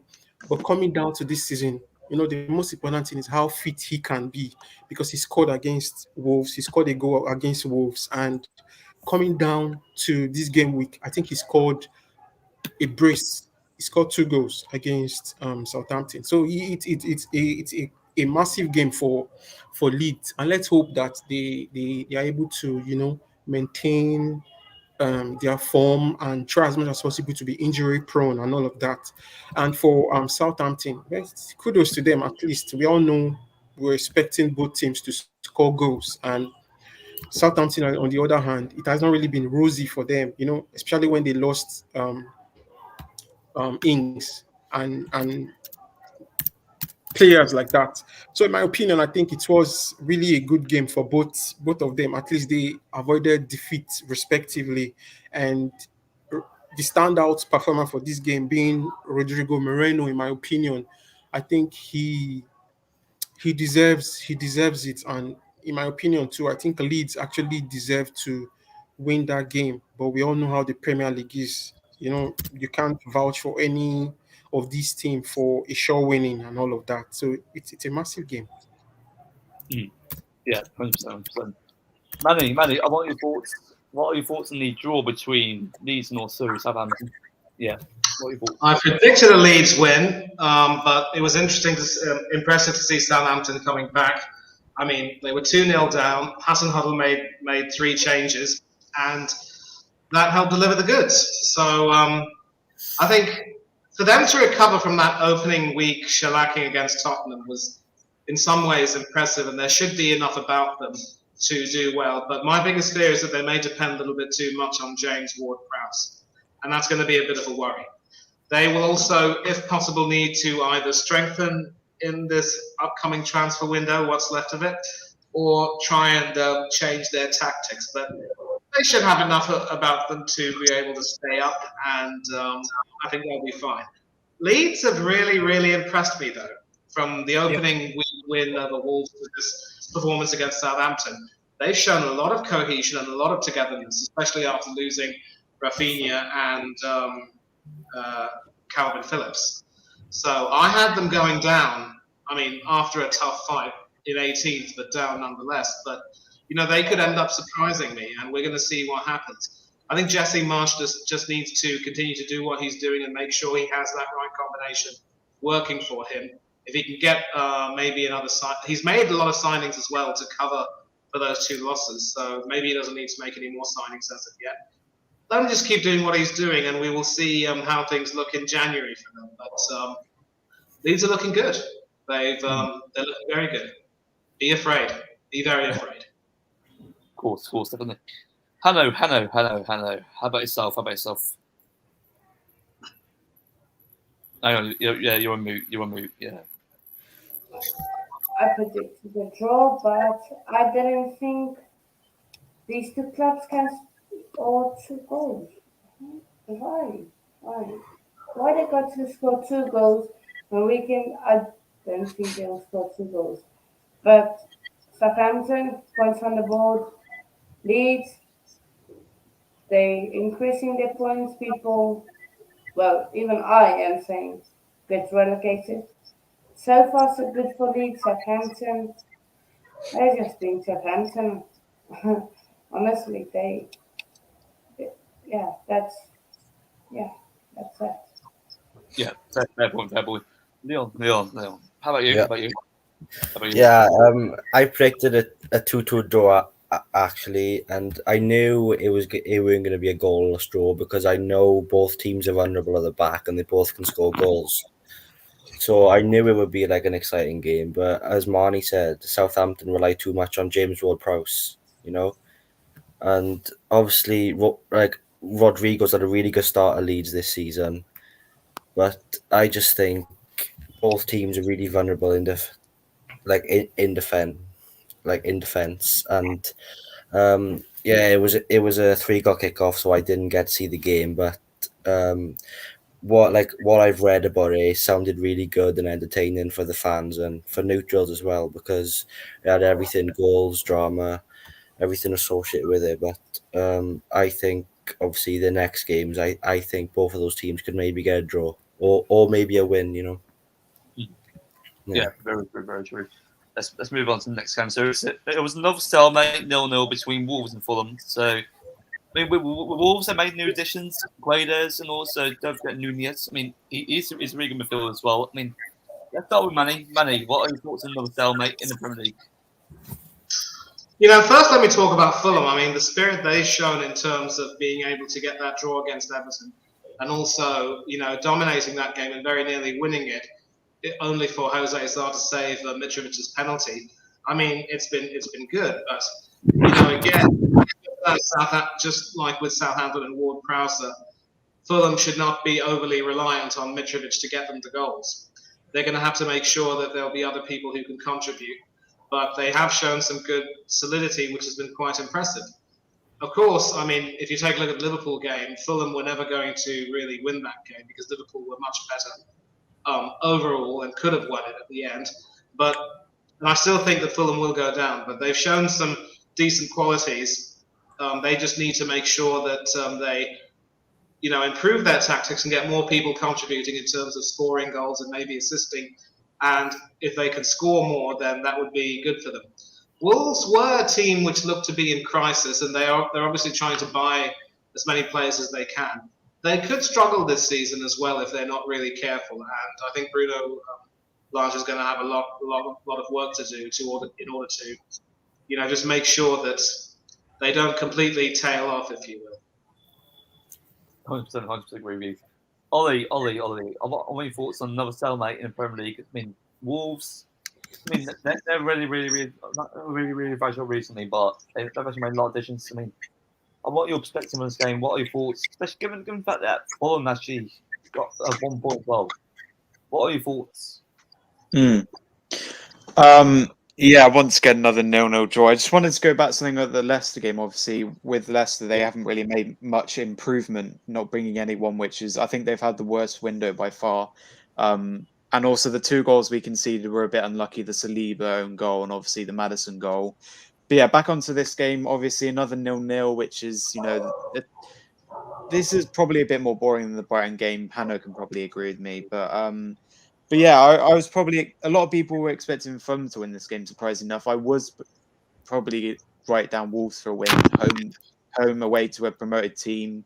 Yeah, I mean, yeah, I would have liked to see goals in this game, whether it be 1-1 or someone win. But yeah, at the end of the day, good result for Fulham. Obviously, 2 draws now again, and the Liverpool one was more incredible than this one because obviously they were home and Liverpool are a hard team to beat. So drawing to them was amazing. But this is another good result, and hopefully they keep this up because obviously Nottingham Forest have been doing well recently. They lost and won, and then Bournemouth won and lost. So these promotion teams are surprising us because usually, like obviously Watford and Norwich got relegated last season.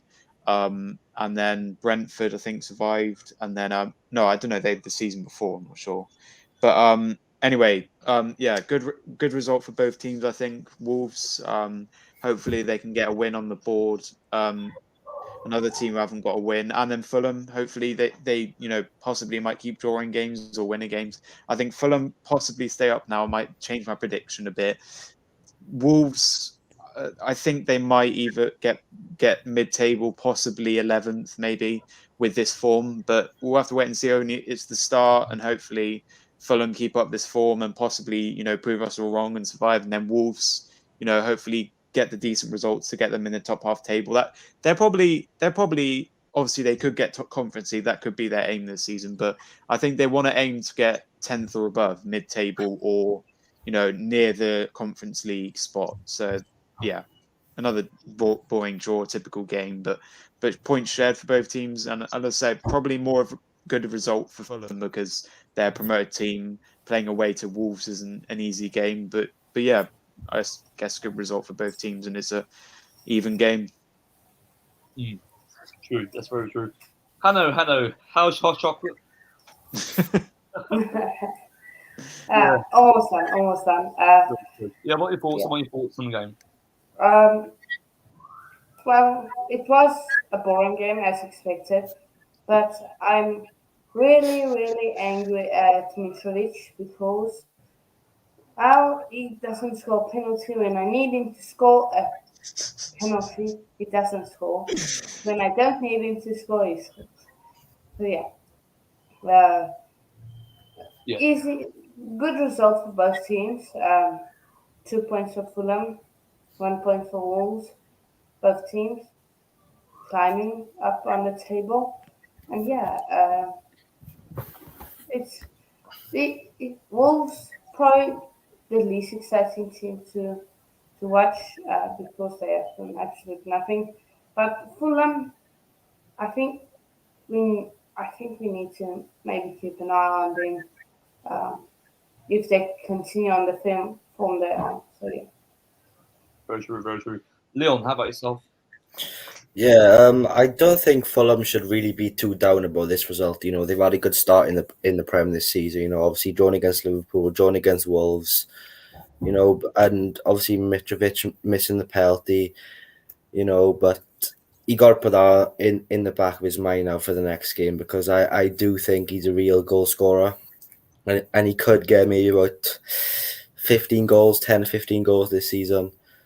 And Wolves, obviously, they lost Conor Cody to Everton, and they're more vulnerable at the back now.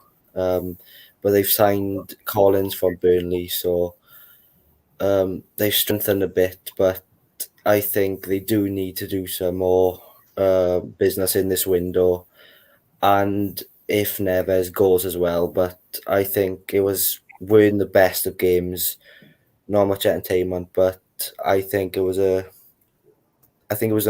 okay game to watch. Very true, very true. Manny, how about yourself?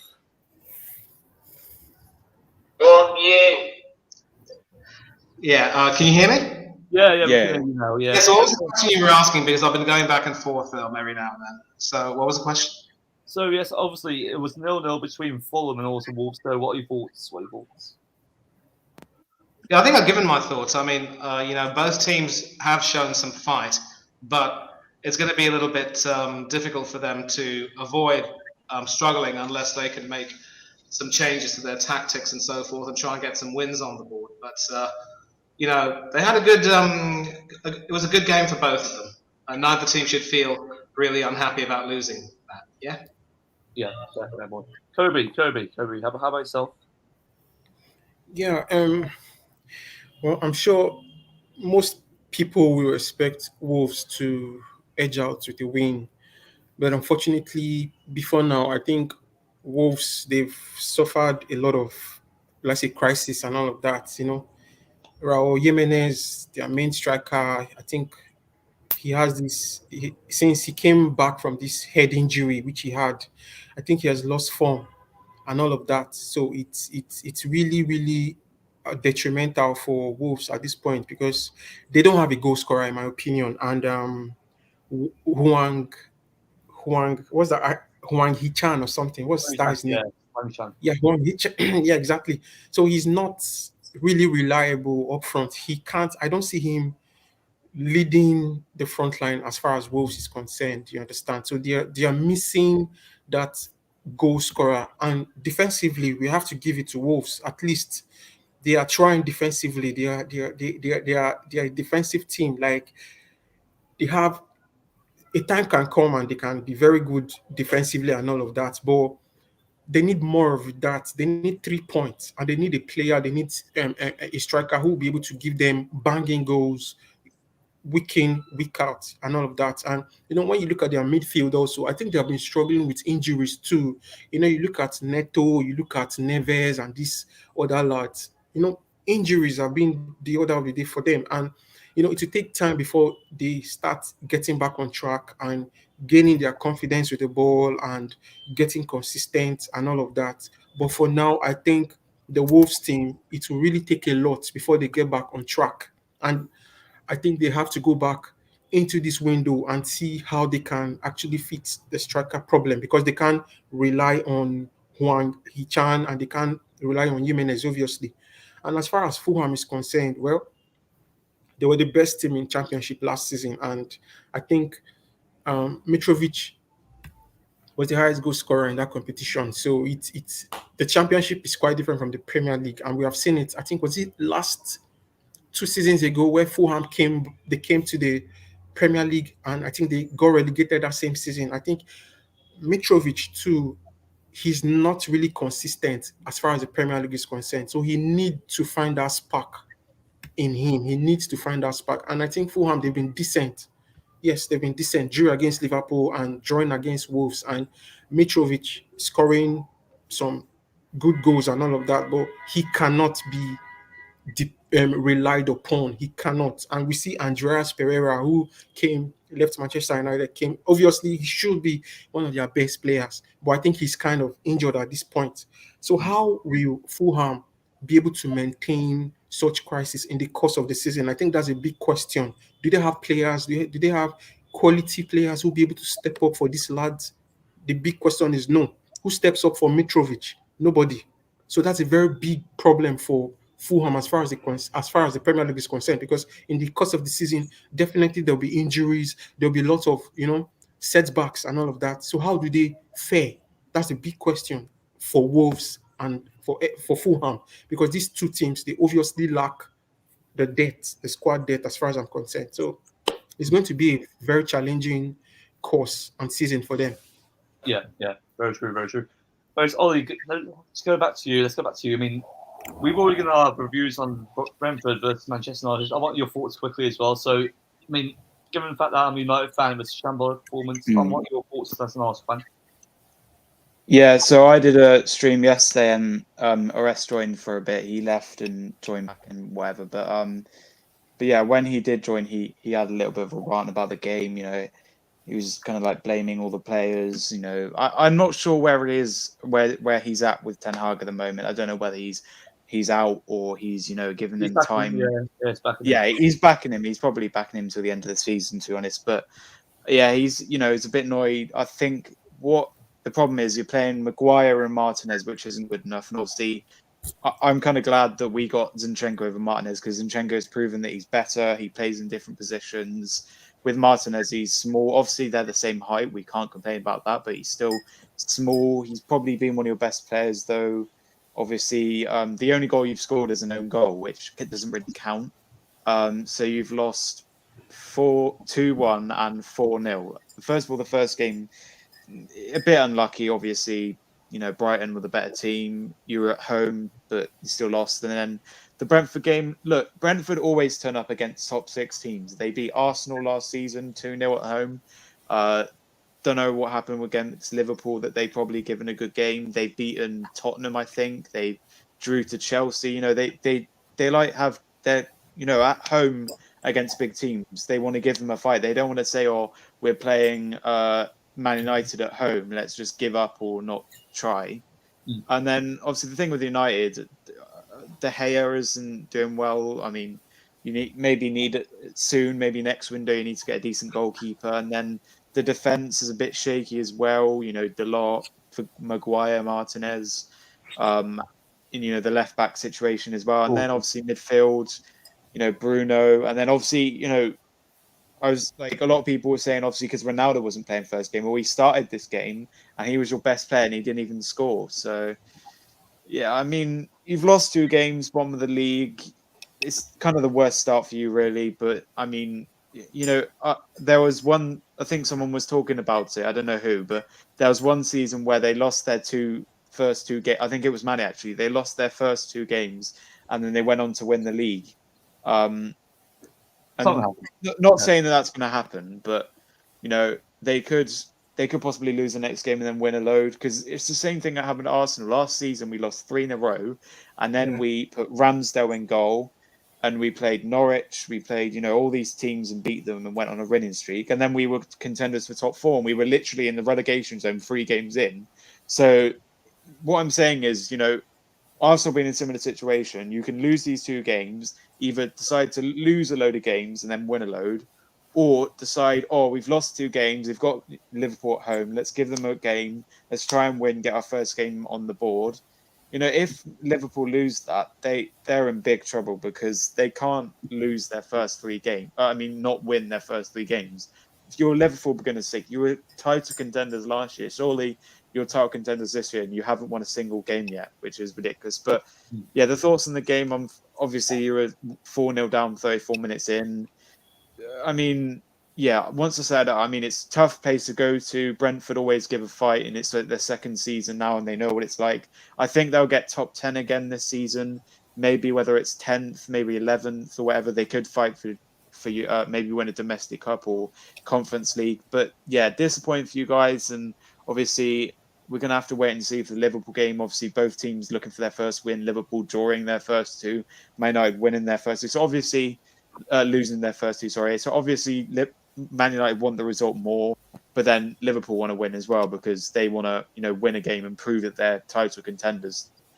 But yeah, unlucky, I guess, and it's not going to go downhill from here. It's going to go uphill, and hopefully, you get the starting 11 that wins you games, and hopefully Ten Hag proves everyone wrong. But not the best start for you guys. But we'll have to wait and see what happens. Fair point.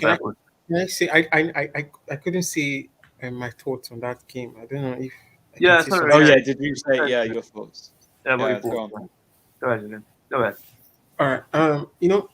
It's I really it's mentally exhausting, but as fans, we just have to keep doing our best to try as much as possible to give our thoughts on that game on Manchester United. But I just knew it from the moment David De Gea made that error that we're definitely going to lose that game. I think he has made similar errors before in the past, and it really cost us. So Manchester United's problem, I really cannot pinpoint. They have series of problems all round. But the big question I keep asking myself is that why do each manager we get, why do they keep playing? Why do they keep fielding the same set of players who perform woefully, or who are the reasons for previous managers being sacked and all of that? I don't see any difference aside Malaysia and Lisandro Martinez that got into the squad this season. I can't see any changes done by Eric Ten Hag.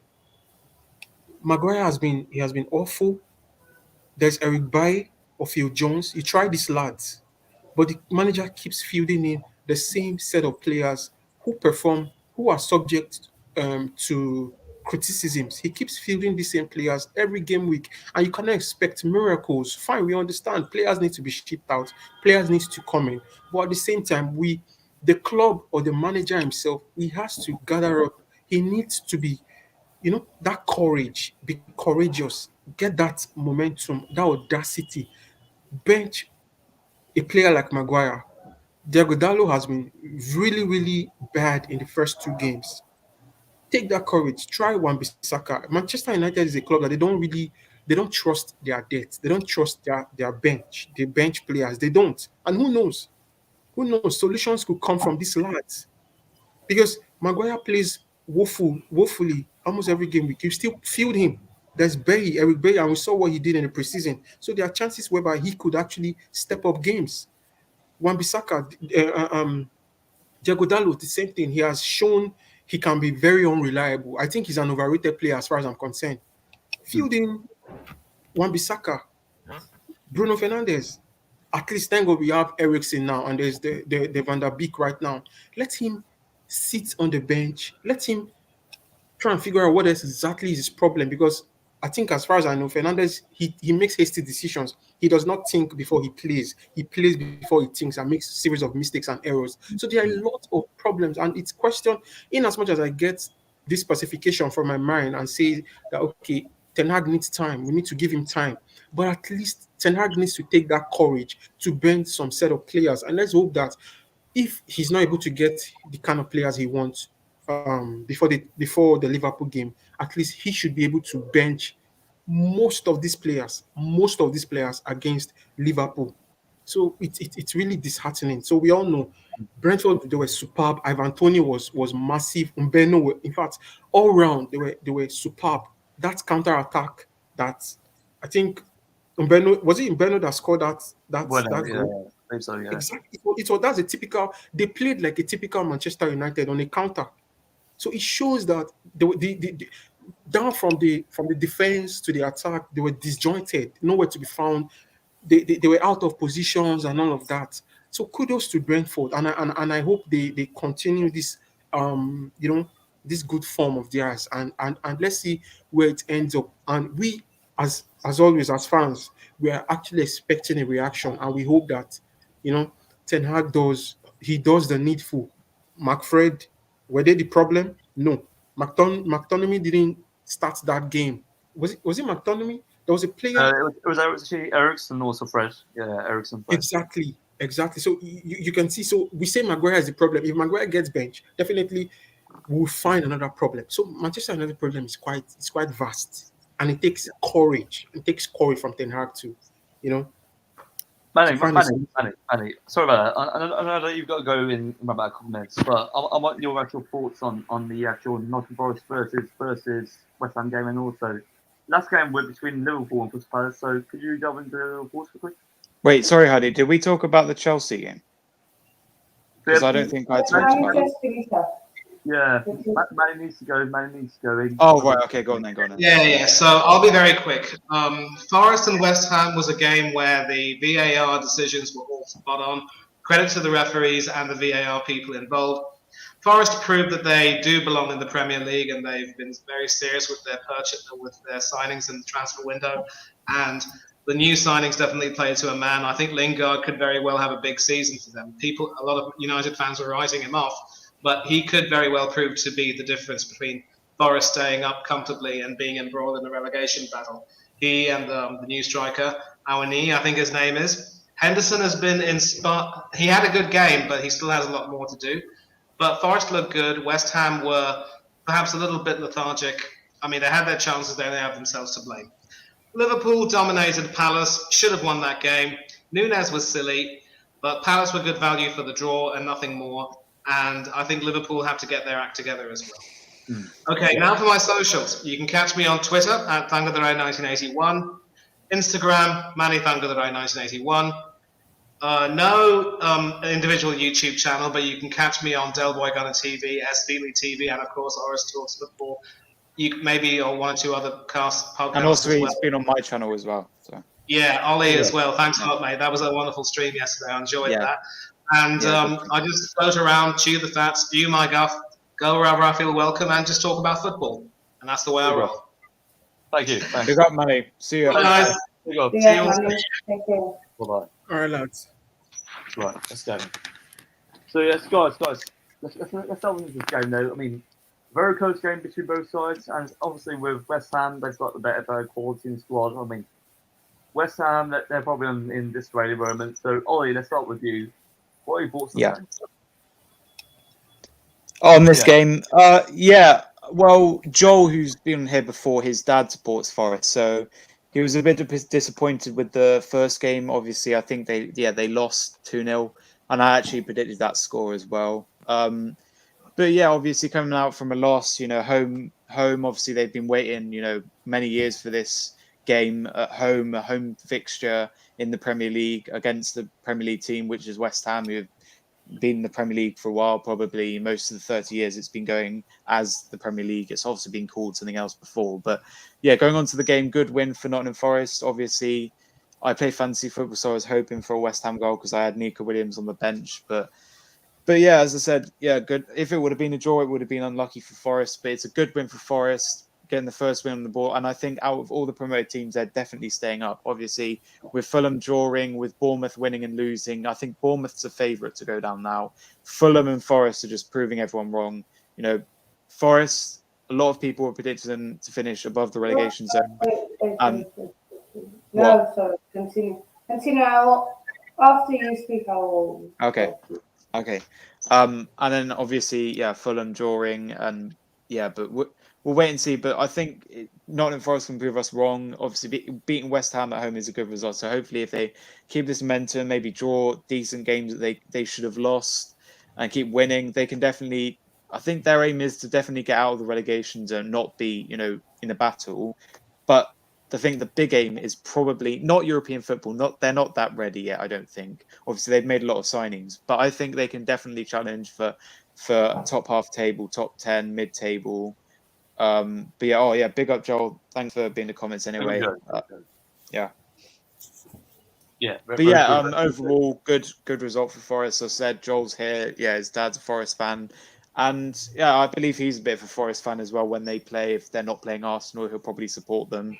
But yeah, I mean, obviously last season they were rock bottom with the new manager coming in. What's his name? Is it Steve Cooper.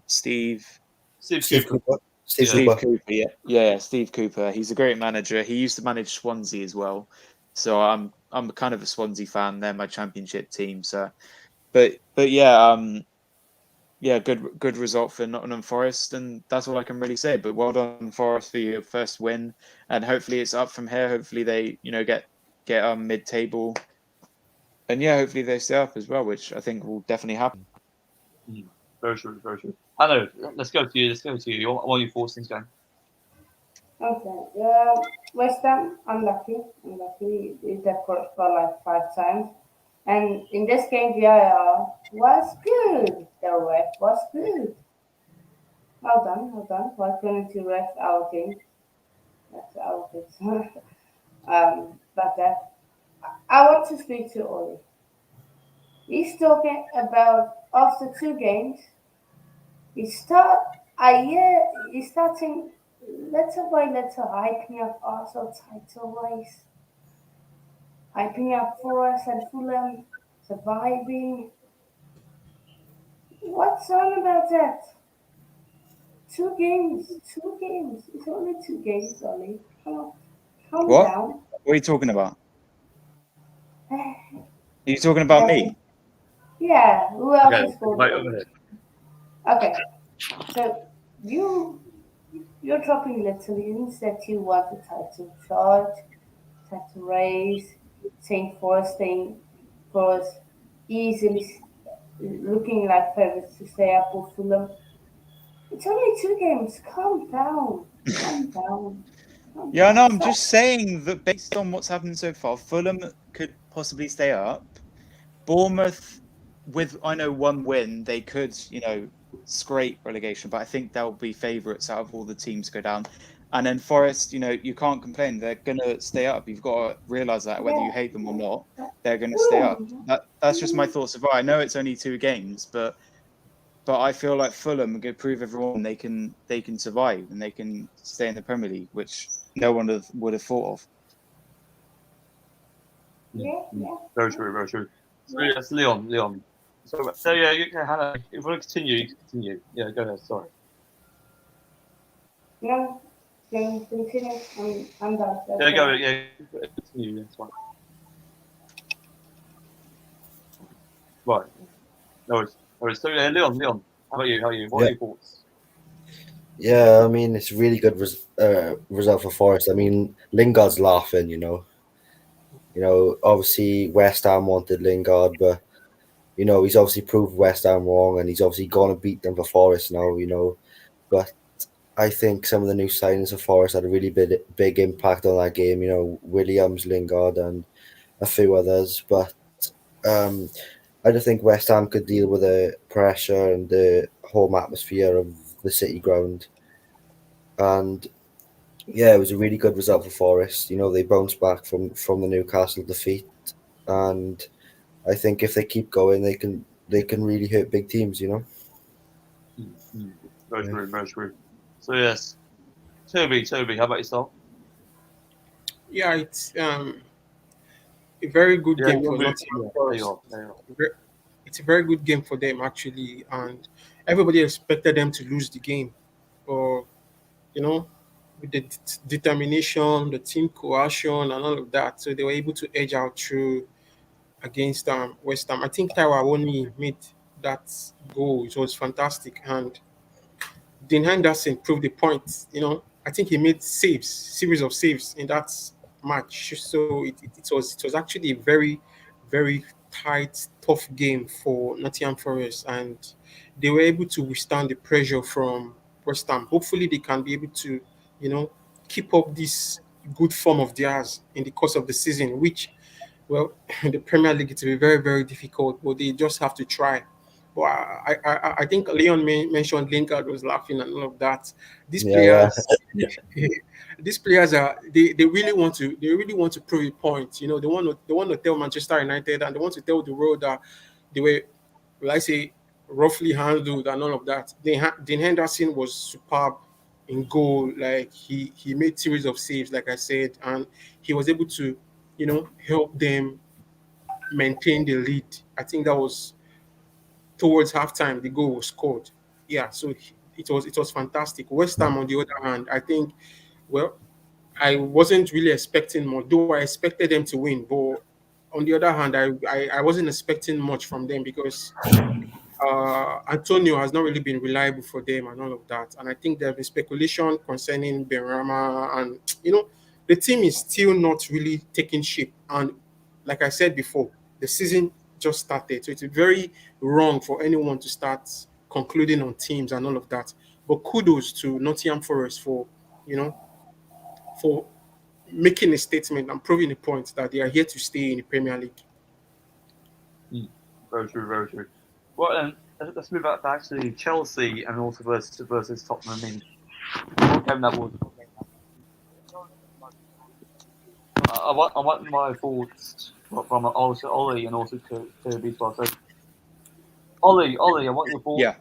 What are your thoughts on this game? So yeah, I did watch.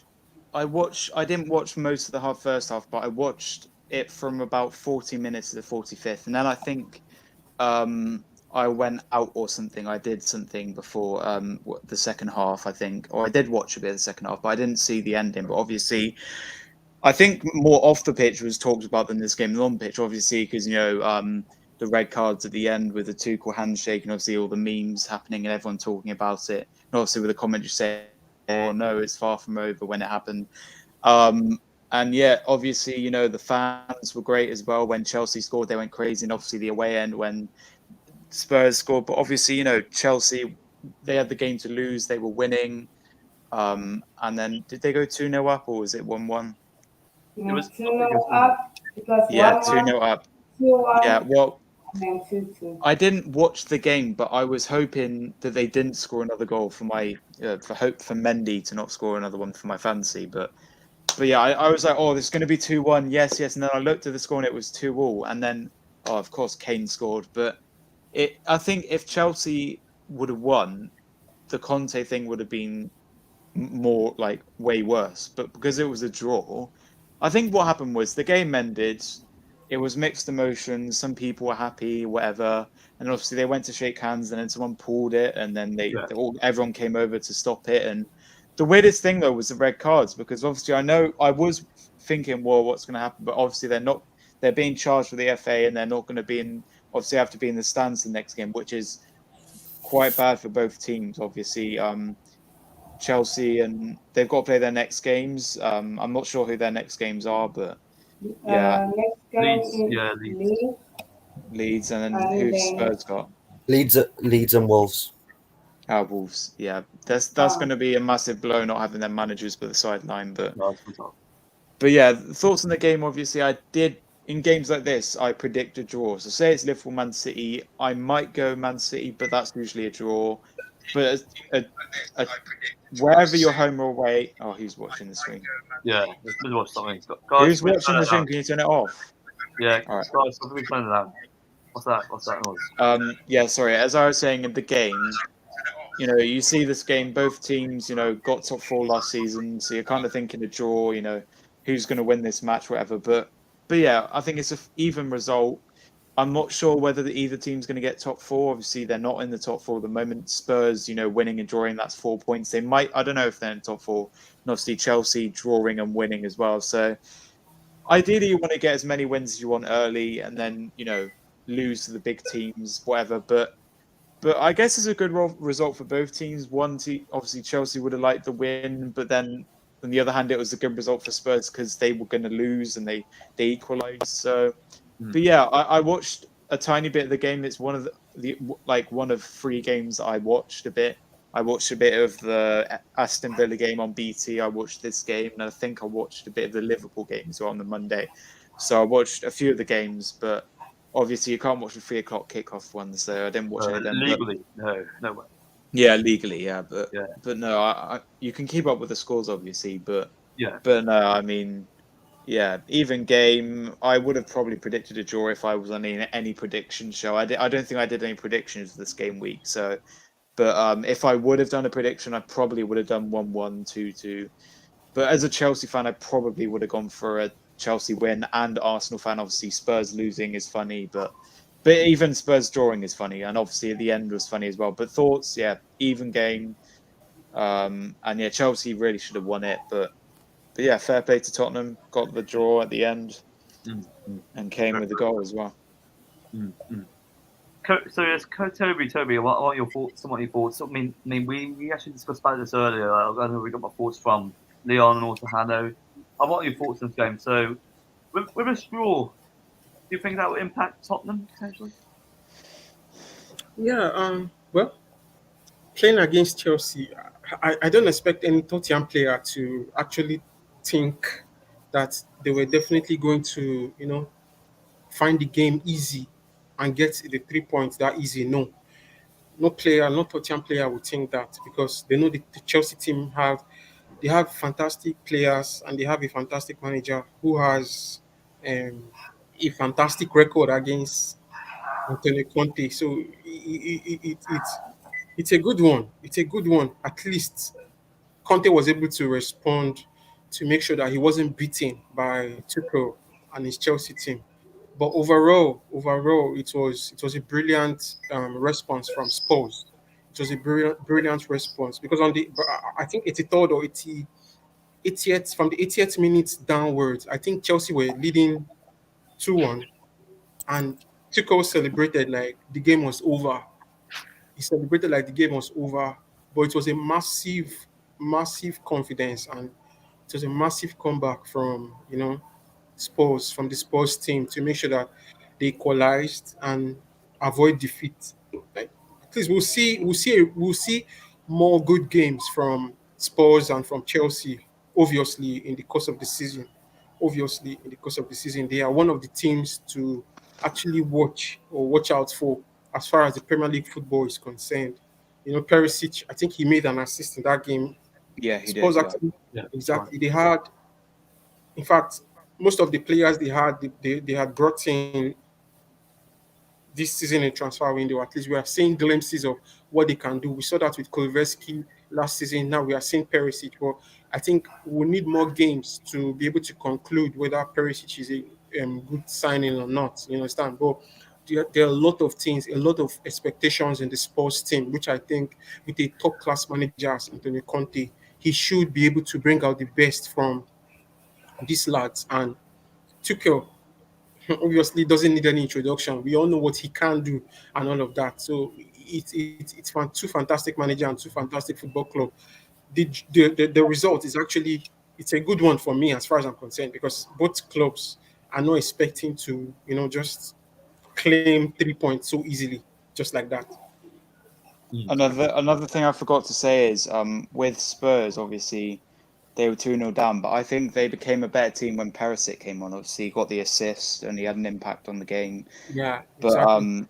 yeah, so yeah, Chelsea looked like they had the game and it was theirs to lose, and then obviously they drew and they were winning. So, but as I said, as soon as Perisic came on, he made an impact and Spurs got the 2 goals. So Yeah, Yeah, 100%. yeah. Yeah, Hanno, you go first. You go first. Yeah. You go. For me, Chelsea dominated the first half. The ref robbed us, as everyone knows. But like everyone told me, this is a new Spurs. Isn't that new Spurs? Everyone is happy. It's Basuma, fair enough, he did alright. But while Basuma was on the pitch, we had at least minimum 3 or 4 chances. 2 to 3 4 chances. And Spurs, they were lucky to get a second goal.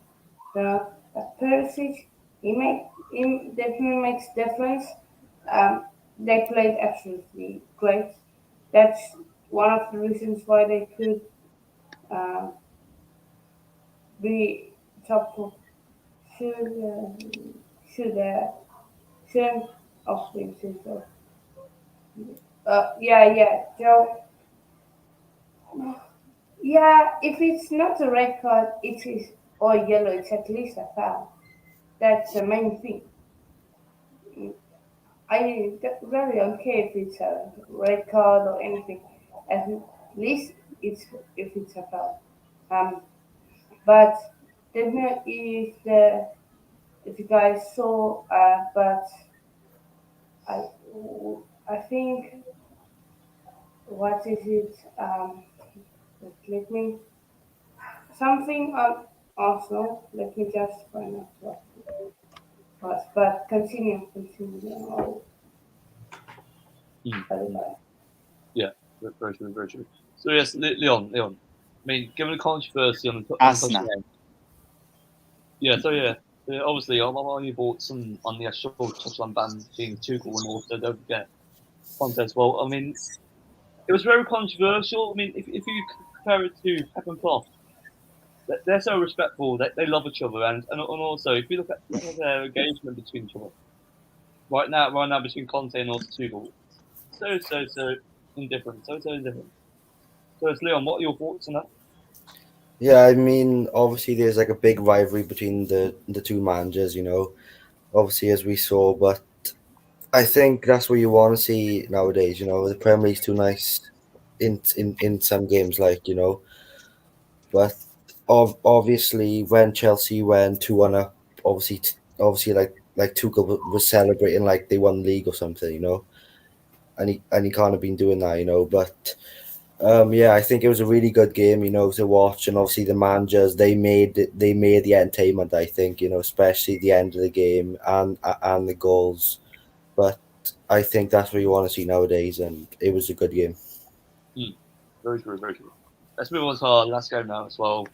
Right, so I mean, for Liverpool, an opportunity to actually win the game and also drop points. Given the fact that they lost Darwin, Darwin Nunes. Those We've got Darwin Nunes. Nunes. He gets a red card. and he's from Uruguay. Yeah.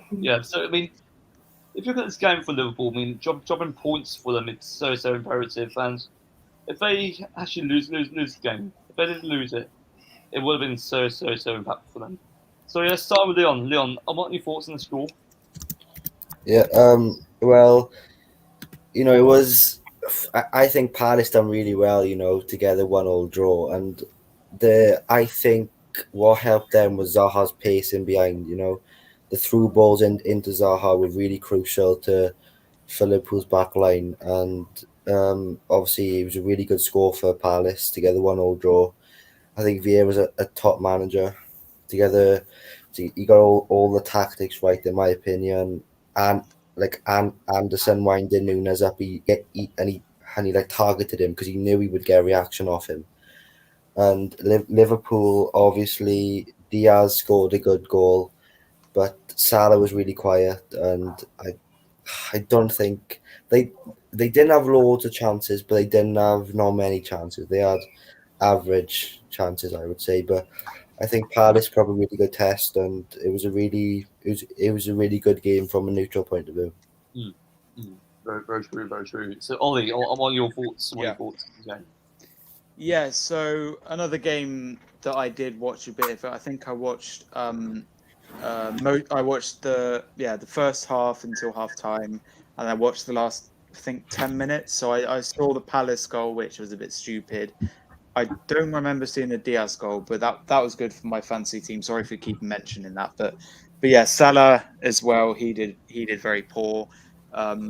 After a decent first game, everyone was expecting him to maybe score. He did score and get an assist, so couldn't really ask for more. But yeah, Salah was quiet. Alisson wasn't the best as well in goal. Who else? I mean, Diaz is probably their best friend. Yeah, Trent, it wasn't his best game. Obviously, Diaz with the goal. I think he was probably their best player.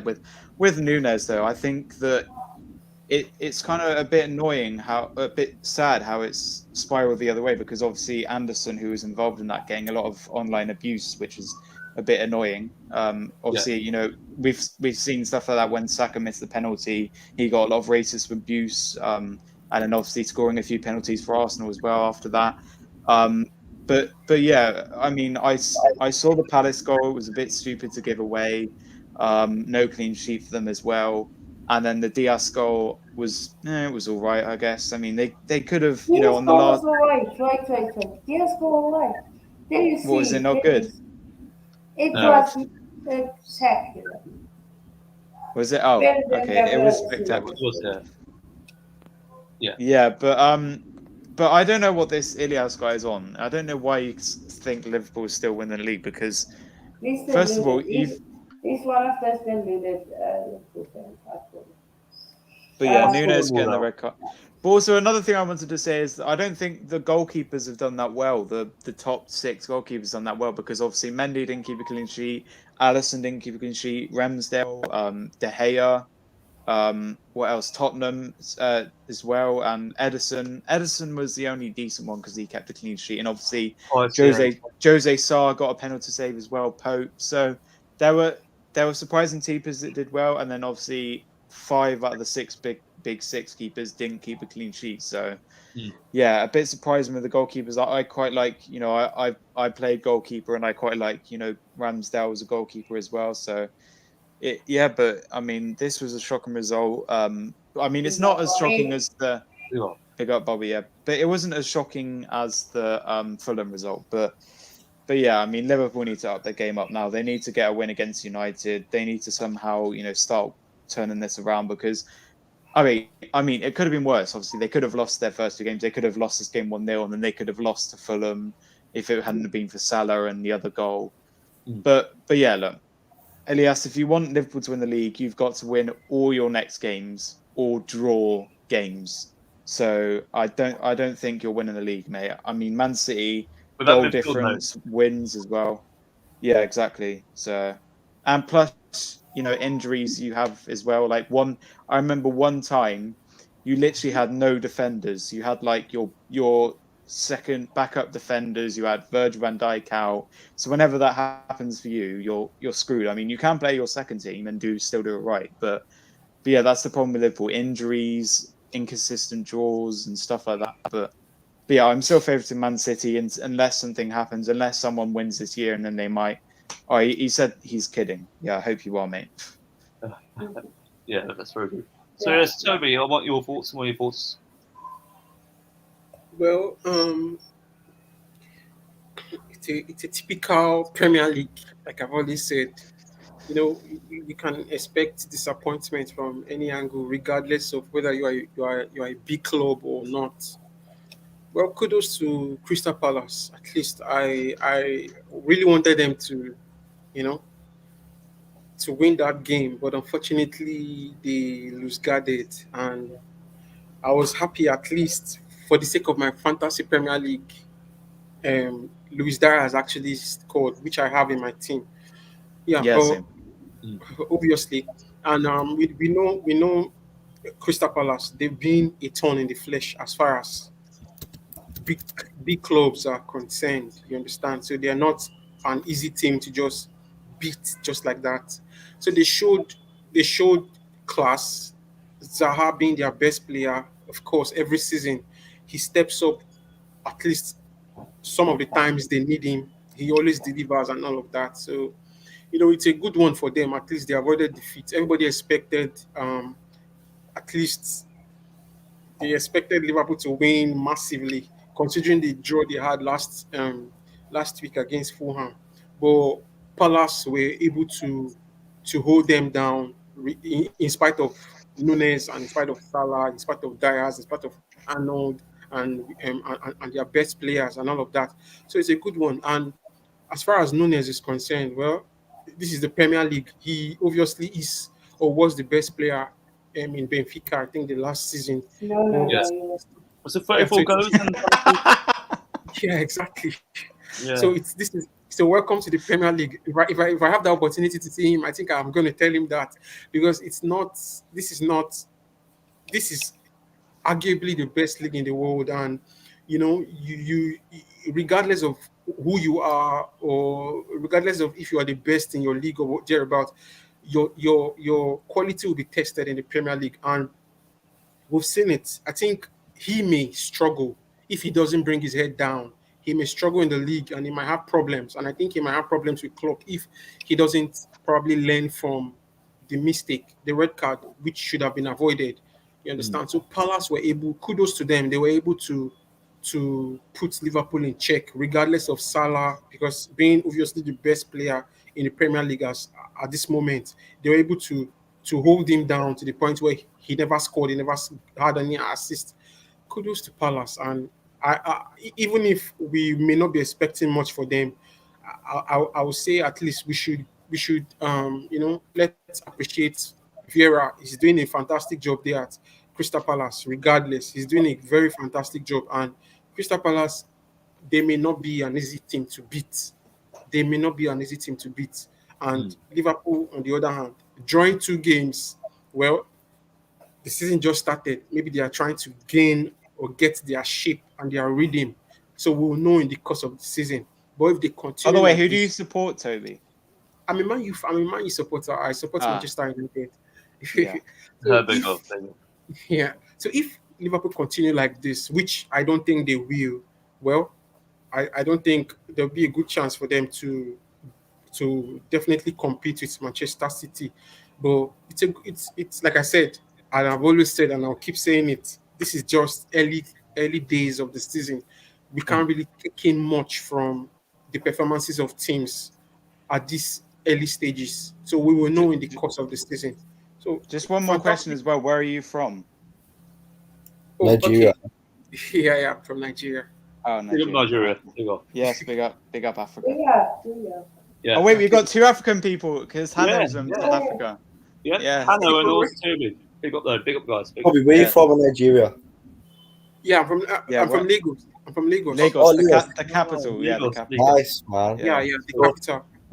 I remember now. Yeah. Nice. Bro. Yeah, Oh, nice. you My said- dad's been to Africa. Yeah, thanks. He's from Africa too. What country? No, he's been to Africa. Oh no, Oh, Hannah's he's been- from South Africa. Yeah, Hannah's from South Africa. Yeah. Very true. So Hanno, I want your thoughts before we wrap up. So essentially in this game, Liverpool they drew 1-1, and also with Crystal Palace, they fought with great determination. They should have got a win, but given the fact that Liverpool lost Darwin Núñez, they managed to scrap draw. What are your thoughts?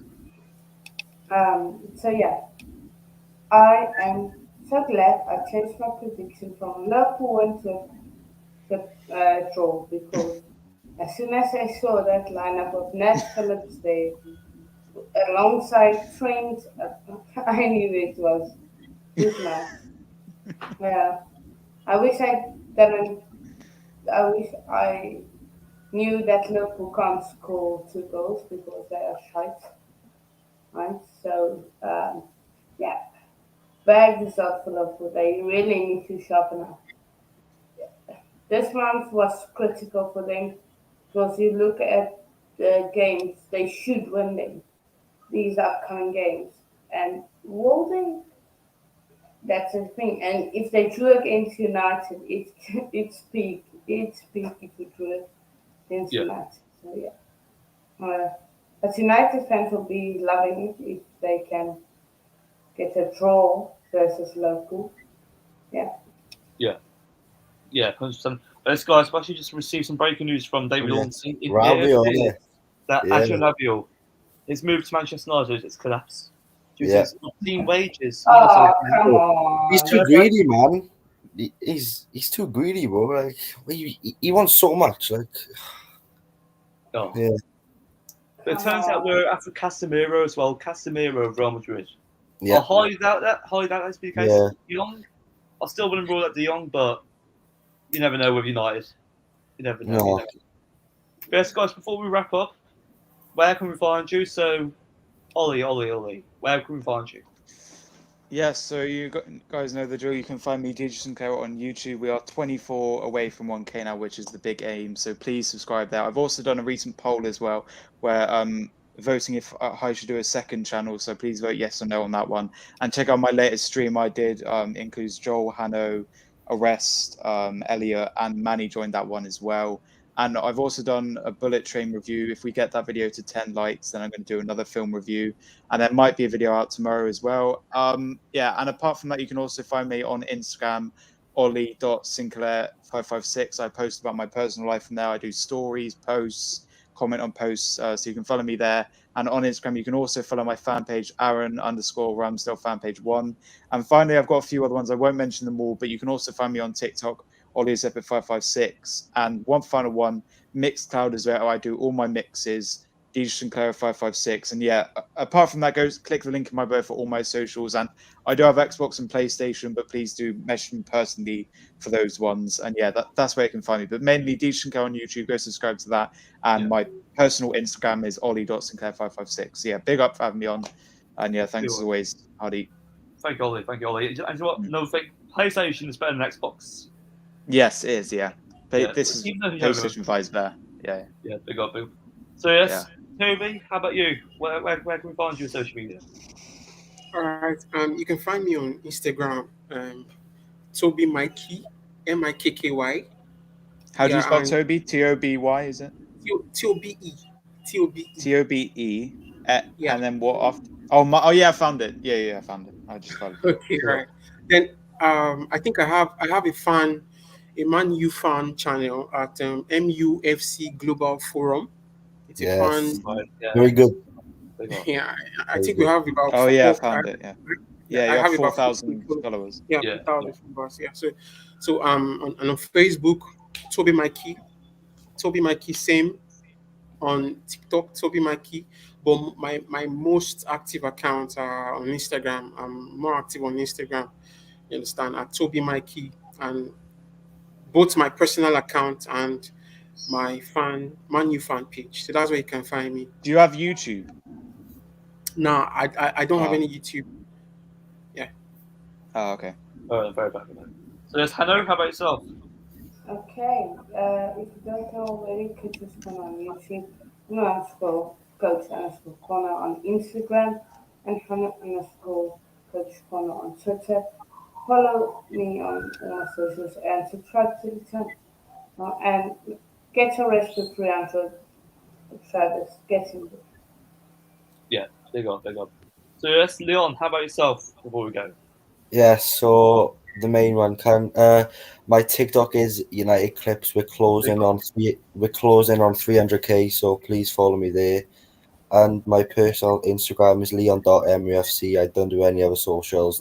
That's it really. But if you could follow my TikTok, United Clips with a Z, not an S, that'd be really appreciated. Thank you. Do you have YouTube?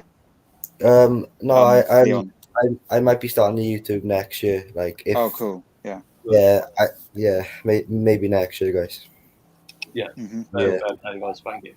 And guys, you know where to find me, Mr. Infrastructure FC, Mr. HCM United Stand. You can find me via Instagram, where HCM United Stand. That's my Manchester United channel. And also, the thing is, with my personal account, it is HS707. That's what it is. That's what it is.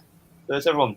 There we go, Ollie. That's yours. That's yours. Yeah. That's United Clips. They've got over 200k followers, so go follow them. Thank you, bro. Yeah. It's all right. Yeah, big up. So and also, I have TikTok as well, so you can follow. Yeah. Bye, guys. Well, guys, thank you very much. Subscribe to the channel. Yes, big up Hardy. Big up Arrest as well, who isn't here, but yeah, big. Yeah. He's currently in Albania, but he'll be back soon. In the UK, hosting all the shows as usual. But yeah, big up everyone. Big up Leon, Hanno, and also big up Manny as well, and Toby. And yes, of course, Mr. Infrastructure FC, Hardy. Big up. Thank you, guys. Thank you. Thanks once again. I mean, very really to present the show, and also with this channel over here, we produce so many different mad content. We provide credible news, and we want to achieve you. So yes, we are approaching towards 300 subscribers to YouTube. Subscribe to the channel right now and share it, and we shall speak to you guys soon. Take care. Yes, see you guys soon. Bye.